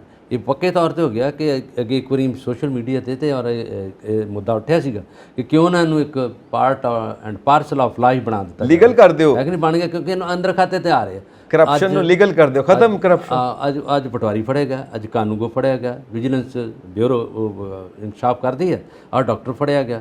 ਇਹ ਤਾਂ ਹੁਣ ਮੇਲਾ ਹੀ ਲੱਗਿਆ ਰਹਿੰਦਾ, ਫੜਾ ਇਹ ਹੈ ਕਿ ਨਹੀਂ? ਉਹਦੇ 'ਚ ਹੈਗਾ। ਤੇ ਫੜਿਆ ਕੌਣ ਨਹੀਂ ਜਾਂਦਾ? ਜਿਹੜਾ ਅਨਪਲਾਈਡ, ਜਿਹੜਾ ਬੇਰੁਜ਼ਗਾਰ ਹੈ, ਜਿਹਦਾ ਹੱਥ ਉੱਤੋਂ ਤੱਕ ਨਹੀਂ ਫੜਿਆ, ਦਾਖ ਨਾ ਪੜੇ ਤੇ ਥੂ ਕੌੜੀ, ਉਹ ਤੋਂ ਤੱਕ ਨਹੀਂ ਗਿਆ ਹੱਥ, ਤੇ ਅੰਗੂਰ ਖੱਟੇ ਲੱਗਦੇ ਉਹਨਾਂ ਨੂੰ। ਫਿਰ ਉਹ ਜਿਹੜੇ ਸਾਰੇ ਪੈਸੇ ਇਕੱਠੇ ਹੋਣੇ ਨੇ ਪਬਲਿਕ ਕੋਲੋਂ ਜੀ, ਉਹਦੇ ਉੱਤੇ ਤੱਕ ਸਾਰੇ ਹਿੱਸੇ ਤੈਅ ਨੇ, ਕਿੰਨਾ ਪਰਸੈਂਟ ਕਿੱਥੇ, ਕਿੰਨਾ ਪਰਸੈਂਟ ਕਿੱਥੇ, ਔਰ ਕਿੱਥੇ ਐਂਟਰਟੇਨਮੈਂਟ ਵਾਸਤੇ ਖਰਚ ਹੋਣਾ ਹੈ, ਕਿੱਥੇ ਕੋਈ ਮੰਤਰੀ ਸਾਹਿਬ ਆ ਰਹੇ ਨੇ ਜਾਂ ਕੋਈ ਹੋਰ ਵੱਡੇ ਹਸਤੀ ਆ ਰਹੀ ਹੈ, ਉਹ ਵੱਡੀ ਹਸਤੀ ਦੀ ਐਂਟਰਟੇਨਮੈਂਟ ਵਾਸਤੇ ਕਿੱਥੇ ਖਰਚ ਹੋਣੇ ਨੇ, ਉਹਦੇ ਵਾਸਤੇ ਕਿੱਥੇ ਕਿੱਥੇ ਬੁਕਿੰਗਸ ਹੋਣੀਆਂ ਨੇ, ਕੀ ਖਾਣ ਪੀਣ ਦਾ ਹੋਣਾ, ਕਿਹੜੀ ਪਾਰਟੀ ਸ਼ਾਰਟੀ ਕਰਨੀ ਹੈ, ਐਵਰੀਥਿੰਗ ਵੋਟਰ ਦਾ ਪੈਸਾ। ਕੋਈ ਵੀ ਮਹਿਕਮਾ ਦੁੱਧ ਧੁੱਤਾ ਨਹੀਂ, ਕੋਈ ਵੀ ਕਹਿ ਲਓ ਤੁਸੀਂ। ਜੇ ਉਂਗਲ ਖੜੀ ਕਰ ਲਓ ਪਿਆ ਆਰਮੀ ਬਚੀ ਹੋਗੀ, ਆਰਮੀ 'ਚ ਵੀ ਹੈਗਾ ਰਿਕਰੂਟਮੈਂਟ ਦੇ ਲਈ ਆ ਰਿਹਾ, ਕਿਹਨੂੰ ਭਰਤੀ ਕਰਨਾ, ਕਿਹਨੂੰ ਨਹੀਂ ਕਰਨਾ। ਹੁਣ ਤਾਂ ਚਲੋ ਅਗਨੀਪਥ ਆ ਗਿਆ, ਸਕੀਮ ਆ ਗਈ ਆ, ਅਗਨੀਵੀਰ ਆ ਗਿਆ, ਇਹਦੇ 'ਚ ਤਾਂ ਨਹੀਂ ਹੋਗਾ ਕਿ 4 ਸਾਲ ਤਾਂ ਹੈਗਾ, 4 ਸਾਲ 'ਚ ਕੀ ਲੈ ਲੈਣਗੇ? ਉਹਦੇ ਕੋਲ ਤਾਂ ਪਹਿਲਾਂ ਕੁਝ ਨਹੀਂ ਹੋਗਾ, ਹੈ ਕਿ ਨਹੀਂ?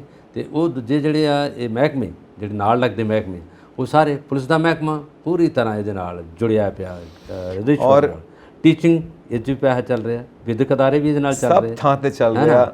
ਜਿਹੜਾ ਰੈਵਨਿਊ ਡਿਪਾਰਟਮੈਂਟ ਹੈ ਤਾਂ ਹੈ, ਮਾਲ ਮਹਿਕਮਾ ਇਹਦੇ ਨਾਲ ਤਾਂ ਹੈ ਹੀ ਆ।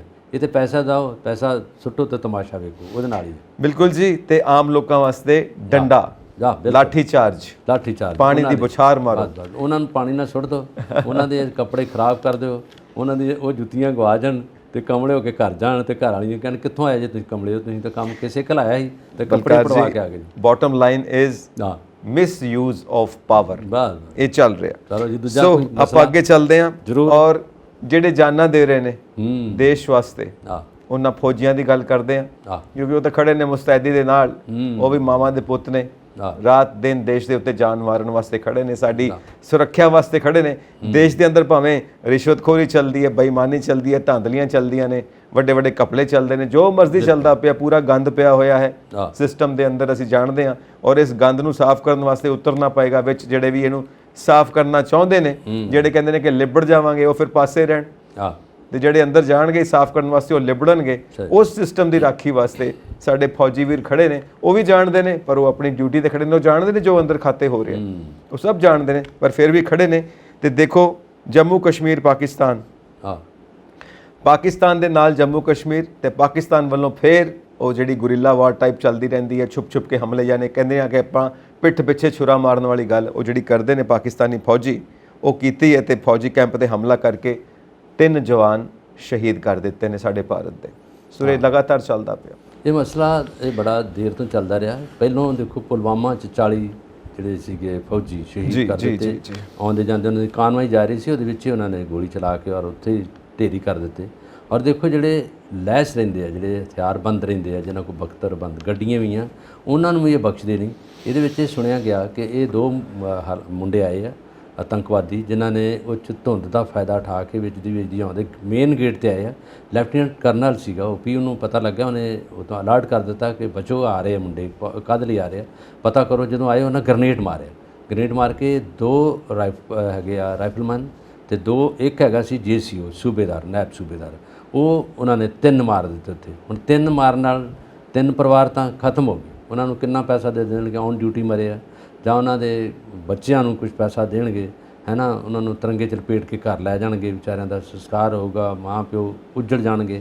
ਔਰ ਇਹਦੇ 'ਚ ਸਰਕਾਰ ਦਾ ਤਾਂ ਕੋਈ ਇੰਨਾ ਨਹੀਂ ਹੈਗਾ ਕਸੂਰ, ਕਿਉਂਕਿ ਉਹ ਤਾਂ ਫੌਜੀ ਜਵਾਨ ਉਹ ਸਰਹੱਦ ਦੀ ਰਾਖੀ ਬੈਠੇ ਆ। ਪਰ ਉਹ ਉਹਨਾਂ ਨੂੰ ਉਸ ਵੇਲੇ ਜਦੋਂ ਸਹੁੰ ਖਾਂਦੇ ਆ ਜਾਂ ਦੇਸ਼ ਦੀ ਰਾਖੀ ਲਈ ਕਰਦੇ ਕਿ ਅਸੀਂ ਦੇਸ਼ ਦੀ ਰਾਖੀ ਲਈ ਮਰ ਮਿਟ ਜਾਵਾਂਗੇ, ਹੁਣ ਉਹ ਮਰ ਮਿਟ ਗਏ ਆ। ਔਰ ਇਹ ਤੋਂ ਪਹਿਲਾਂ ਕਈ ਤਰ੍ਹਾਂ ਦੇ ਇੱਦਾਂ ਦੇ ਵਾਕਿਆਤ ਹੋਏ ਆ।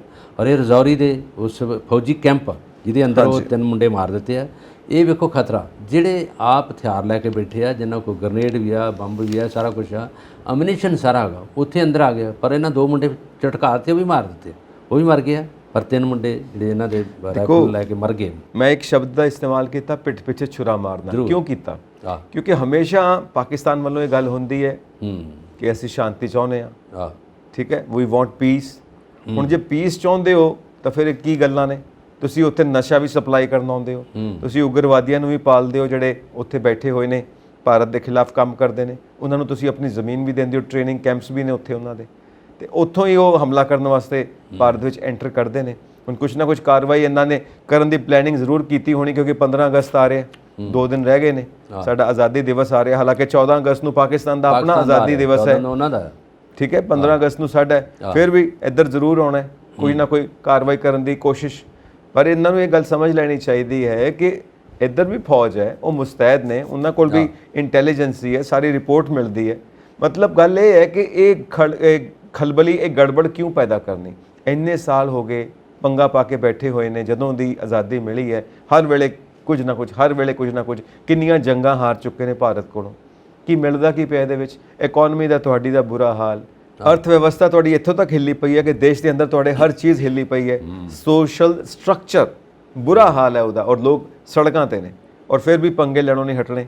ਕੋਈ ਨਾ ਕੋਈ ਫੌਜ ਦੇ ਵੱਲੋਂ ਹਮੇਸ਼ਾ ਪ੍ਰੈਸ਼ਰ ਇਹਨਾਂ ਦੇ ਪੋਲੀਟੀਕਲ ਲੀਡਰਸ ਦੇ ਉੱਤੇ, ਪੋਲੀਟੀਕਲ ਪਾਰਟੀਜ਼ ਦੇ ਉੱਤੇ ਪਾਇਆ ਜਾਂਦਾ ਕਿ ਤੁਸੀਂ ਭਾਰਤ ਦੇ ਖਿਲਾਫ ਕੋਈ ਨਾ ਕੋਈ ਐਕਸ਼ਨ ਲਵੋ। ਕਹਿਣ ਨੂੰ ਡੈਮੋਕ੍ਰੇਸੀ ਹੈ, ਲੇਕਿਨ ਉੱਥੇ ਸਾਰੀ ਦੀ ਸਾਰੀ ਕਾਰਵਾਈ ਫੌਜ ਕਰਦੀ ਹੈ ਪਾਕਿਸਤਾਨ ਦੇ ਅੰਦਰ। ਅਸੀਂ ਸਾਰੀ ਗੱਲ ਜਾਣਦੇ ਹਾਂ। ਪਾਕਿਸਤਾਨ ਦਾ ਵੈਸੇ ਸਿਆਸਤ ਇਸ ਤਰ੍ਹਾਂ ਦੀ ਹੈਗਾ ਕਿ ਇਹਦੇ ਵਿੱਚ ਕੋਈ ਵੀ ਪ੍ਰਧਾਨ ਮੰਤਰੀ ਆ ਜਾਏ, ਕੋਈ ਵੀ ਇੱਥੋਂ ਦਾ ਪ੍ਰੈਜ਼ੀਡੈਂਟ ਆ ਜਾਏ, ਔਰ ਉਹਦੇ ਵਿੱਚ ਖਾਸ ਤੌਰ ਤੇ ਪਾਵਰਫੁਲ ਜਿਹੜੀ ਆਰਮੀ ਰਹਿੰਦੀ ਹੈ, ਔਰ ਆਰਮੀ ਮਨਮਾਨੀ ਆਪਣੀ ਕਰਦੀ ਹੈ।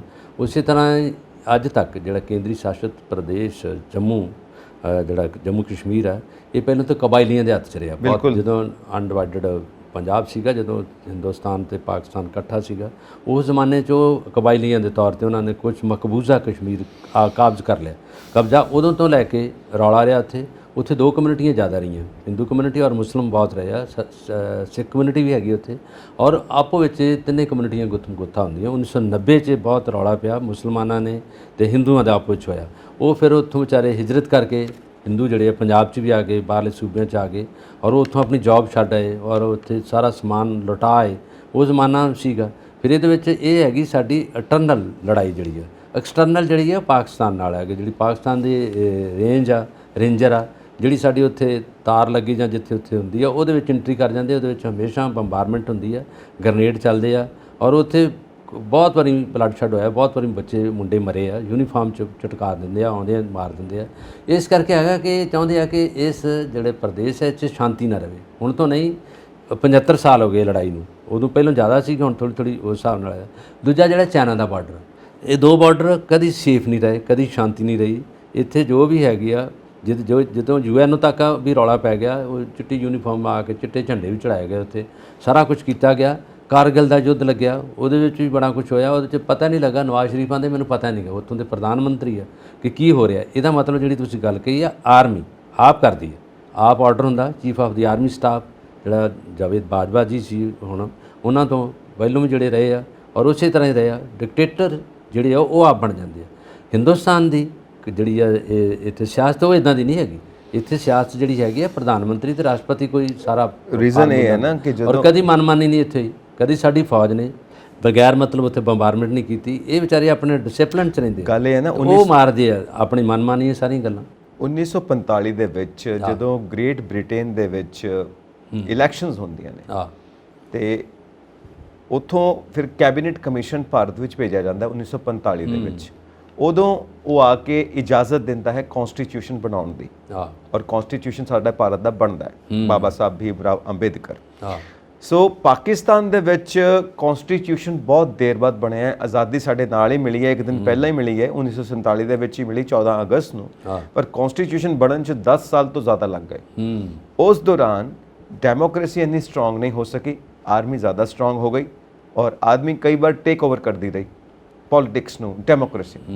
ਤੋ ਮੇਨ ਪ੍ਰੋਬਲਮ ਇੱਥੇ ਰਹੀ ਕਿ ਜਿਹੜਾ ਪਾਕਿਸਤਾਨ ਦਾ ਸੰਵਿਧਾਨ ਬਣਨ ਦੇ ਵਿੱਚ ਦੇਰ ਹੋਈ ਹੈ। ਜੇ ਭਾਰਤ ਦੇ ਵਾਕਣ ਉਦੋਂ ਹੀ ਸੰਵਿਧਾਨ ਬਣ ਜਾਂਦਾ ਤਾਂ ਉਦੋਂ ਕੋਈ ਦਿੱਕਤ ਨਹੀਂ ਹੋਣੀ ਸੀ। ਦੂਜੀ ਗੱਲ ਇਹ ਹੈ ਕਿ ਮੁਸਲਿਮ ਕੰਟਰੀ ਹੈ, ਇਸ ਕਰਕੇ ਸ਼ਰੀਅਤ ਉੱਥੇ ਜ਼ਿਆਦਾ ਮੰਨੀ ਜਾਂਦੀ ਹੈ। ਕਨਸਟੀਟਿਊਸ਼ਨ ਨੰਬਰ 2 ਤੇ ਆਉਂਦਾ ਹੈ। ਜਿੰਨਾ ਵੀ ਹੈ ਨਾ, ਵੈਸੇ ਤਾਂ ਅਕੋਰਡਿੰਗ ਕੁਰਾਨ ਸਾਹਿਬ ਦੇ ਅਕੋਰਡਿੰਗ ਕੰਮ ਬਿਲਕੁਲ ਸ਼ਰੀਅਤ ਦੇ ਮੁਤਾਬਿਕ, ਸ਼ਰੀਅਤ ਦੀਆਂ ਆਇਤਾਂ ਨਾਲ ਉਹਨਾਂ ਪੜ੍ਹ ਕੇ ਹੁੰਦਾ। ਉਹਦੇ 'ਚ ਧਰਮ ਦਾ ਮਾਮਲਾ, ਉਹਦੇ 'ਚ ਜਿੰਨੇ ਵੀ ਹੈਗੀਆਂ ਉੱਥੋਂ ਹੁਕਮ ਲਿਆ ਜਾਂਦਾ, ਉਹੀ ਕੰਮ ਹੁੰਦਾ। ਹਰ ਮੁਸਲਿਮ ਕਮਿਊਨਿਟੀ ਦੇ ਨਾਲ ਉਹ ਹੁੰਦਾ।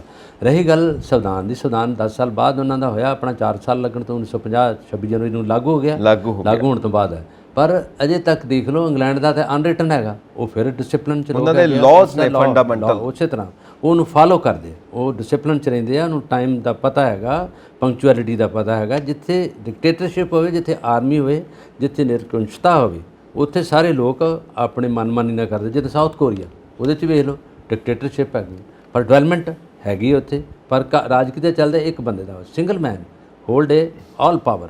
ਇੱਥੇ ਮੁਸਲਿਮ ਕੰਟਰੀਆਂ 'ਚ ਇਹੀ ਹੋ ਗਿਆ। ਇੱਥੇ ਜਿਹੜਾ ਹੁੰਦਾ, ਇੱਥੇ ਇਹਨਾਂ ਦਾ ਦਬਕਾ ਚੱਲਦਾ, ਬੰਬ ਚੱਲਦੇ ਆ, ਉੱਥੇ ਸਾਰਾ ਕੁਝ ਚੱਲਦਾ। ਉੱਥੇ ਤੁਹਾਨੂੰ ਇਹ ਨਹੀਂ ਲੱਗੋ ਕਿ ਅਸੀਂ ਆਜ਼ਾਦ ਹਾਂ, ਆਜ਼ਾਦੀ ਨਹੀਂ ਦਿੰਦੀ ਜਿੱਥੇ ਡਿਕਟੇਟਰਸ਼ਿਪ ਆ। ਅਸੀਂ ਜੇ ਹਿੰਦੁਸਤਾਨ ਦੀ ਗੱਲ ਕਰਦੇ ਹਾਂ ਕਿ ਇੱਥੇ ਡਿਵੈਲਪਮੈਂਟ ਘੱਟ ਹੋਈ ਆ ਜਾਂ ਉਹ ਕਿਉਂਕਿ, ਪਰ ਤੁਹਾਨੂੰ ਹੋਰ ਖਦਸ਼ਾ ਤਾਂ ਨਹੀਂ ਆਏ। ਤੁਸੀਂ ਆਪਣੇ ਤਰੀਕੇ ਨਾਲ ਗੱਲ ਤਾਂ ਕਰਦੇ ਜੇ ਨਾ, ਬੋਲਦੇ ਜੇ ਨਾ। ਸਾਡਾ ਮੀਡੀਆ ਤਾਂ ਇੰਡੀਪੈਂਡੈਂਟ ਆ ਨਾ, ਸਾਡਾ ਪ੍ਰਿੰਟ ਮੀਡੀਆ ਤਾਂ ਗੱਲ ਕਰਦਾ ਨਾ ਸਾਰੀ ਕੁਝ, ਲੋਕ ਵੀ ਤਾਂ ਬੋਲਦੇ ਆ ਨਾ। ਪਰ ਇਹਨਾਂ ਕੰਟਰੀਆਂ ਤੁਸੀਂ ਵਾਧੂ ਬੋਲ ਨਹੀਂ ਸਕਦੇ। ਕੌਣ ਨਹੀਂ ਬੋਲ ਸਕਦਾ? ਜਿਹੜੇ ਲੋਕ ਵਸਨੀਕ ਆ। ਬੋਲਦਾ ਕੌਣ ਹੈਗਾ? ਜਿਹੜਾ ਪਾਵਰਫੁਲ ਆ, ਗੱਦੀ ਤੇ ਬੈਠਾ ਹੈਗਾ, ਉਹ ਹੈਗਾ। ਇਹਨਾਂ ਕੰਟਰੀਆਂ ਦਾ ਇਹ ਗੱਲ ਹੈ। ਉਹਦਾ ਨਾ ਬੇਸਿਕ ਹੀ ਥੋੜਾ ਗੜਬੜ ਰਿਹਾ ਹੈ, ਕਿਉਂਕਿ ਜਦੋਂ 1945 ਦੇ ਵਿੱਚ ਬ੍ਰਿਟੇਨ ਦੇ ਵਿੱਚ ਲੇਬਰ ਪਾਰਟੀ ਜਿੱਤਦੀ ਹੈ, ਉਧਰ ਸੈਕੰਡ ਵਰਲਡ ਵਾਰ ਲੱਗੀ ਹੋਈ ਹੈ, ਤੇ 1945 'ਚ ਇਲੈਕਸ਼ਨਸ ਹੁੰਦੀਆਂ ਨੇ ਬ੍ਰਿਟੇਨ ਦੇ ਵਿੱਚ, ਲੇਬਰ ਪਾਰਟੀ ਪਾਵਰ ਦੇ ਵਿੱਚ ਆਉਂਦੀ ਹੈ।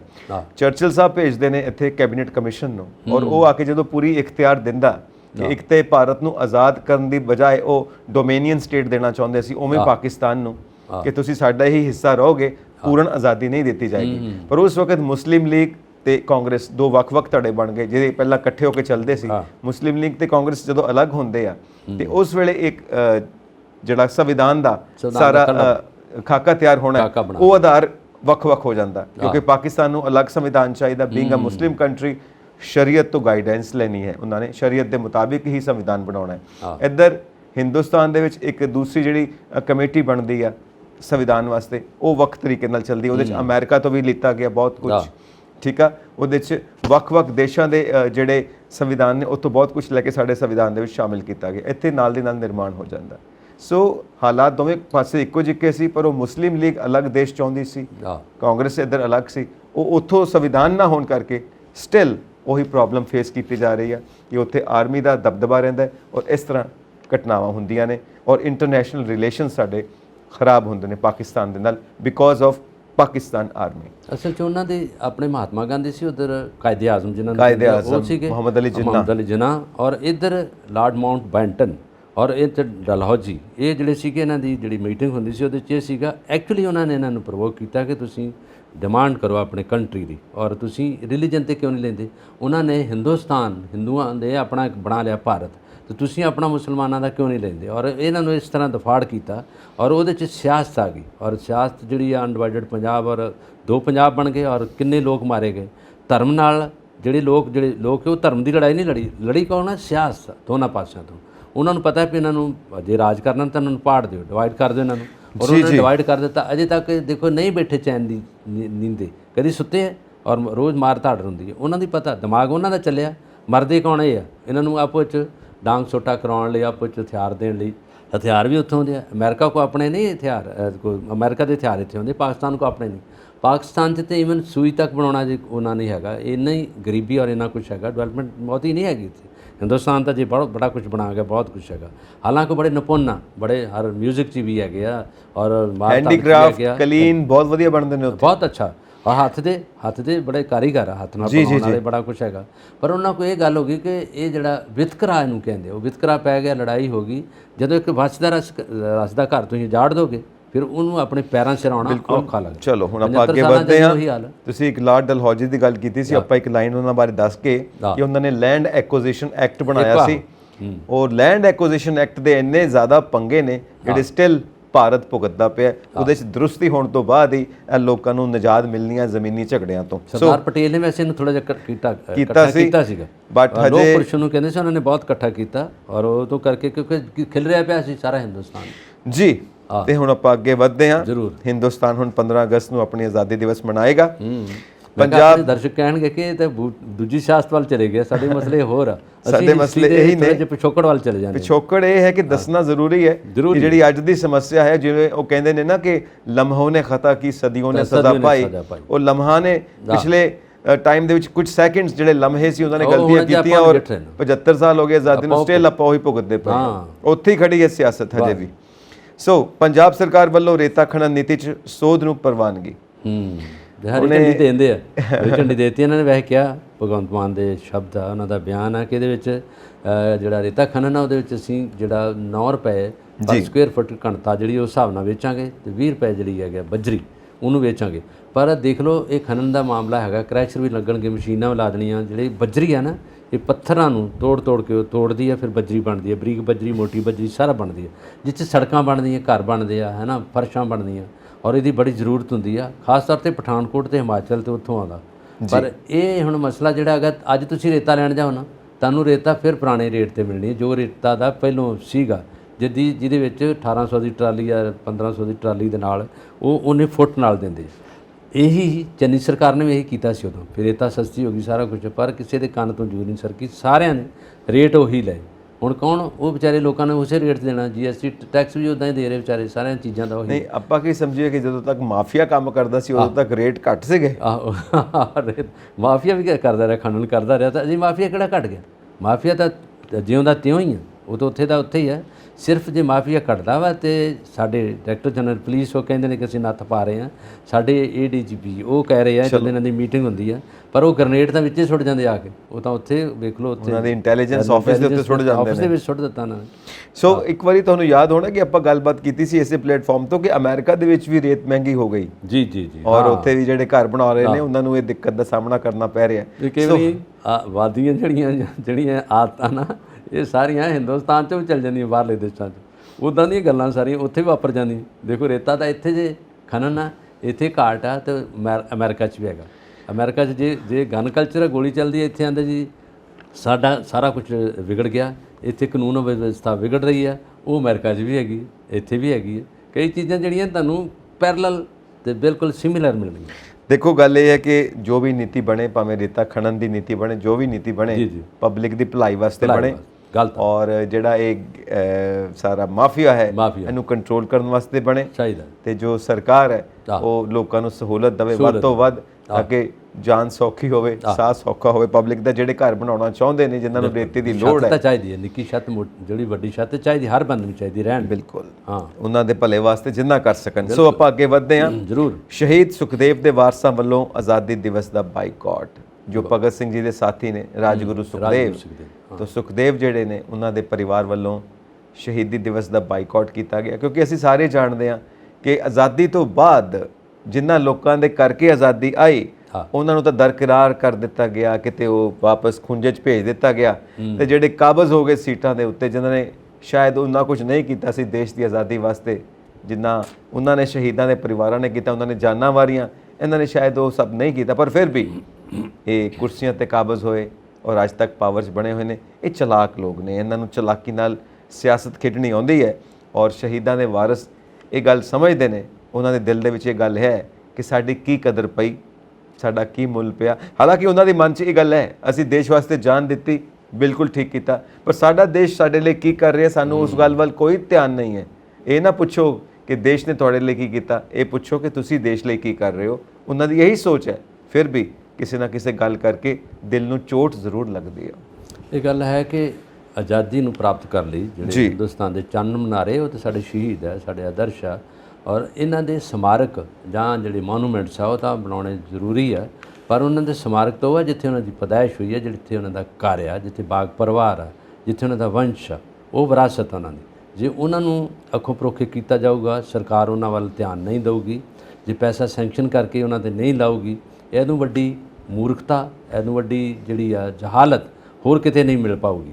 ਔਰ ਇਹਨਾਂ ਦਾ ਇਹ ਰੋਸ ਆ ਕਿ ਲੁਧਿਆਣਾ ਵਿੱਚ ਇਹਨਾਂ ਦਾ ਕੋਈ ਜੱਦੀ ਘਰ ਆ ਜਿਹਦੇ 'ਚ ਕੈਪਟਨ ਸਰਕਾਰ ਵੱਲੋਂ ਪੈਸਾ ਸੈਂਕਸ਼ਨ ਕੀਤਾ ਸੀਗਾ, ਉਦੋਂ ਤੋਂ ਲੈ ਕੇ ਹੁਣ ਤੱਕ ਉਹ ਆਂਦੇ ਇੱਥੇ ਕੁਝ ਬਣਿਆ ਨਹੀਂ ਗਾ, ਔਰ ਕਿੰਨੀ ਸਲੋ ਸਪੀਡ 'ਚ ਅਸੀਂ ਘਰੋਂ ਬੇਕਾਰ ਹੋਏ ਹਾਂ, ਔਰ ਉਹਨੂੰ ਬਣਾਉਣ 'ਚ ਵੀ ਕੁਝ ਨਹੀਂ ਬਣਿਆ ਅਜੇ ਤੱਕ, ਕਿਤੇ ਇੱਟ ਨਹੀਂ ਲੱਗੀ, ਕੁਝ ਉੱਥੇ ਕੋਈ ਸਫਾਈ ਨਹੀਂ ਹੋਈ, ਕੁਝ ਕੀਤਾ ਨਹੀਂ ਗਿਆ। ਔਰ ਉਹ ਆਂਦੇ ਅਸੀਂ ਜਿਹੜਾ ਉਹਨਾਂ ਦਾ ਦਿਨ ਮਨਾਉਣ ਨੂੰ ਕਿਉਂ ਅਸੀਂ ਮੰਨੀਏ, ਦਿਨ ਤਾਂ ਉਹਨਾਂ ਦੀ ਮਨਾਇਆ ਜਾਊਗਾ, ਇਹ ਪਬਲਿਕ ਮਨਾ ਰਹੀ ਹੈ, ਪਰ ਜਿਹੜਾ ਉਹਨਾਂ ਦਾ ਘਰ ਪਰਿਵਾਰ ਆ, ਜੇ ਉਹੀ ਘਰੋਂ ਬੇਘਰ ਬੈਠਾ, ਉਹੀ ਰੋਜ਼ੀ ਰੋਟੀ ਤੋਂ ਦੂਰ ਬੈਠਾ, ਤੇ ਉਹਨਾਂ ਨੂੰ ਕੀ ਜਦੋਂ ਛੱਤ ਨਹੀਂ ਮਿਲ ਰਹੀ ਬਹਿਣ ਲਈ, ਇਹ ਬੜੀ ਵੱਡੀ ਸ਼ਰਮਨਾਕ ਗੱਲ ਵੀ ਹੈਗੀ ਲੋਕਾਂ ਦੇ ਖਾਸ ਤੌਰ 'ਤੇ ਗੱਲ। ਇਹ ਸਰਕਾਰਾਂ ਨੂੰ ਇਹਦੇ ਵੱਲ ਧਿਆਨ ਦੇਣਾ ਚਾਹੀਦਾ। ਹੁਣ ਇਹਨਾਂ ਨੇ ਬਾਈਕਾਟ ਕੀਤਾ, ਕਿਉਂ ਕੀਤਾ? ਉੱਥੇ ਇਹਨਾਂ ਨੂੰ ਮੀਟਿੰਗ ਰੱਖਣੀ ਚਾਹੀਦੀ ਆ। ਜਿਹੜੇ ਆਰਕੀਓਲੋਜੀ ਡਿਪਾਰਟਮੈਂਟ ਆ, ਜਿਨ੍ਹਾਂ ਨੂੰ ਪੁਰਾਤੱਤਵ ਵਿਭਾਗ ਕਹਿੰਦੇ ਆ, ਉਹਨਾਂ ਦੇ ਕੋਲ ਇਹ ਸਾਰੇ ਮੋਨੂਮੈਂਟ ਸਾਰਿਆਂ ਦੇ ਉਹਨਾਂ ਦੇ ਅੰਡਰ ਉਹਨਾਂ ਨੂੰ ਪੁੱਛਣਾ ਚਾਹੀਦਾ ਕਿ ਤੁਸੀਂ ਅਜੇ ਤੱਕ ਇਹਨੂੰ ਕਿਉਂ ਨਹੀਂ ਬਣਾਇਆ, ਇਹ 'ਚ ਪੈਸਾ ਕਿਉਂ ਨਹੀਂ ਆਇਆ, ਅਸੀਂ ਪੈਸਾ ਤੁਹਾਨੂੰ ਦਿੰਦੇ ਹਾਂ, ਇੰਨੀ ਟੈਂਡਰ ਹੁੰਦੇ ਆ, ਟੈਂਡਰ ਦੇ ਵਿੱਚ ਪੂਰਾ ਕਰੋ, ਨਹੀਂ ਪੂਰਾ ਹੋਊਗਾ ਤਾਂ ਤੁਹਾਨੂੰ 1 ਰੁਪਈਆ ਨਹੀਂ ਮਿਲੂਗਾ। ਔਰ ਇਹਦੇ ਵਿੱਚ ਹੁਣ ਇਹ ਨਹੀਂ ਪਤਾ ਜਦੋਂ ਟੈਂਡਰ ਆਉਂਦੇ ਉਹ 'ਚ ਕੌਣ ਖਾ ਗਿਆ, ਕੌਣ ਪਾ ਗਿਆ, ਕੌਣ ਲਾ ਗਿਆ, ਇਹ ਸਮਝ ਨਹੀਂ ਆ ਰਹੀ, ਸਮਝ ਆਉਣੀ ਵੀ ਨਹੀਂ, ਕਿਉਂਕਿ ਇਹਨਾਂ ਨੇ ਬਹੁਤ ਆਪਣੇ ਘਰ ਪੂਰੇ ਜਿਨ੍ਹਾਂ ਨੇ ਕਰਨੇ ਹੁੰਦੇ ਨੇ, ਸਾਰਾ ਕੁਝ ਪੱਕੇ ਪੈਰੀ ਹੋ ਕੇ ਕਰਦੇ ਨੇ, ਇਸ ਕਰਕੇ ਸਮਝ ਨਹੀਂ ਆਉਂਦੀ ਹੁੰਦੀ ਕਿ ਕਿੱਥੋਂ ਕਿਹੜੀ ਗੇਮ ਖੇਡ ਗਏ ਨੇ। ਸੋ ਆਪਾਂ ਇਹ ਗੱਲ ਕਰ ਰਹੇ ਹਾਂ ਕਿ ਜਿਸ ਤਰ੍ਹਾਂ ਪਿੱਛੇ ਜੇ ਵੀ ਕੁਝ ਮਾਹਿਰ ਦੱਸਦੇ ਸੀ, ਅੰਦਰ ਦੀਆਂ ਰਿਪੋਰਟਸ ਸੀਗੀਆਂ, ਜਿਵੇਂ ਸ਼ਹੀਦ ਉਦਮ ਸਿੰਘ ਨੇ, ਉਹਨਾਂ ਦੇ ਪਰਿਵਾਰ ਦੇ ਲੋਕ ਜਿਹੜੇ ਵਾਰਿਸ ਨੇ ਉਹਨਾਂ ਦੇ ਦਿਹਾੜੀਆਂ ਕਰਦੇ ਨੇ। ਬਸ ਸਹੀ ਗੱਲ ਹੈ, ਇਹ ਤਾਂ ਮੈਂ ਕਹੀ ਗੱਲ। ਔਰ ਇੱਕ ਗੱਲ ਹੋਰ ਦੇਖੋ, ਇੱਥੇ 골ਡ ਮੈਡਲਿਸਟ ਸਪੋਰਟਸਮੈਨ, ਉਹਨਾਂ ਨੂੰ ਕੋਈ ਕੰਮ ਕਰਨਾ ਪੈਂਦਾ, ਸਬਜ਼ੀਆਂ ਤੱਕ ਵੇਚਣੀਆਂ ਪੈ ਜਾਂਦੀਆਂ, ਬਿਲਕੁਲ ਘਰ ਨਹੀਂ ਚੱਲਦੇ ਪਏ। 골ਡ ਮੈਡਲਿਸਟ ਆ ਜਿਹੜੇ 올림픽ੀਅਨ ਆ, ਉਹ ਵੀ ਮੁੰਡੇ ਵੇਲੇ ਤੁਰੇ ਫਿਰਦੇ, ਕਿਉਂ ਨਹੀਂ? ਆਪਾਂ ਦੇਖਦੇ ਹਾਂ। ਔਰ ਇਹ ਸਰਕਾਰਾਂ ਖਿਆਲ ਕਰਦੀਆਂ ਨੇ, ਜੋ ਭਾਰਤ ਦਾ ਸਰਮਾਇਆ ਨੇ, ਜਿਨ੍ਹਾਂ ਕਰਕੇ ਆਜ਼ਾਦੀ ਮਿਲੀ, ਉਹਨਾਂ ਦਾ ਵੀ ਆਹ ਖਿਆਲ ਕਰਦੀਆਂ ਨੇ, ਤੇ ਜਿਨ੍ਹਾਂ ਕਰਕੇ ਭਾਰਤ ਦਾ ਨਾਂ ਉੱਚਾ ਹੁੰਦਾ ਕਿ 골ਡ ਮੈਡਲਿਸਟ, ਚੈਂਪੀਅਨਸ, ਉਹਨਾਂ ਦਾ ਆਹ ਖਿਆਲ ਕਰਦੀ ਹੈ। ਕ੍ਰਿਕਟ ਹੈ ਬਸ ਇੱਕ ਸਾਡੇ ਕੋਲ, ਹੋਰ ਤੇ ਕਿਸੇ ਗੇਮ ਵੱਲ ਕੋਈ ਇੰਨਾ ਧਿਆਨ ਨਹੀਂ, ਬਹੁਤ ਹੀ ਘੱਟ ਧਿਆਨ ਹੈ, ਕਿਉਂਕਿ ਕ੍ਰਿਕਟ ਵਿੱਚ ਅਸੀਂ ਸਾਰੇ ਜਾਣਦੇ ਹਾਂ ਪੈਸਾ ਬਹੁਤ ਹੈ। ਤੁਸੀਂ ਹੁਣੇ ਗੱਲ ਕੀਤੀ ਹੈ ਨਾ ਇਹਦੀ, ਲੇਟੈਸਟ ਰਾਸ਼ਟਰਮੰਡਲ ਦੀ ਜਿਹੜੀਆਂ ਖੇਡਾਂ ਹੋਈਆਂ, ਉਹ 'ਚ 22 골ਡ ਮੈਡਲ ਲੈ ਕੇ ਹਿੰਦੁਸਤਾਨ ਦੇ ਜਿੰਨੇ ਵੀ ਖਿਡਾਰੀ ਆਏ ਆ, ਔਰ ਉਹਨਾਂ ਨੂੰ ਲੈਣ ਗਿਆ ਏਅਰਪੋਰਟ ਅੰਮ੍ਰਿਤਸਰ, ਢੋਲ ਢਮਾਕਾ, ਨਾਚ ਗਾਣਾ, ਬੜਾ ਕੁਝ ਹੋਇਆ।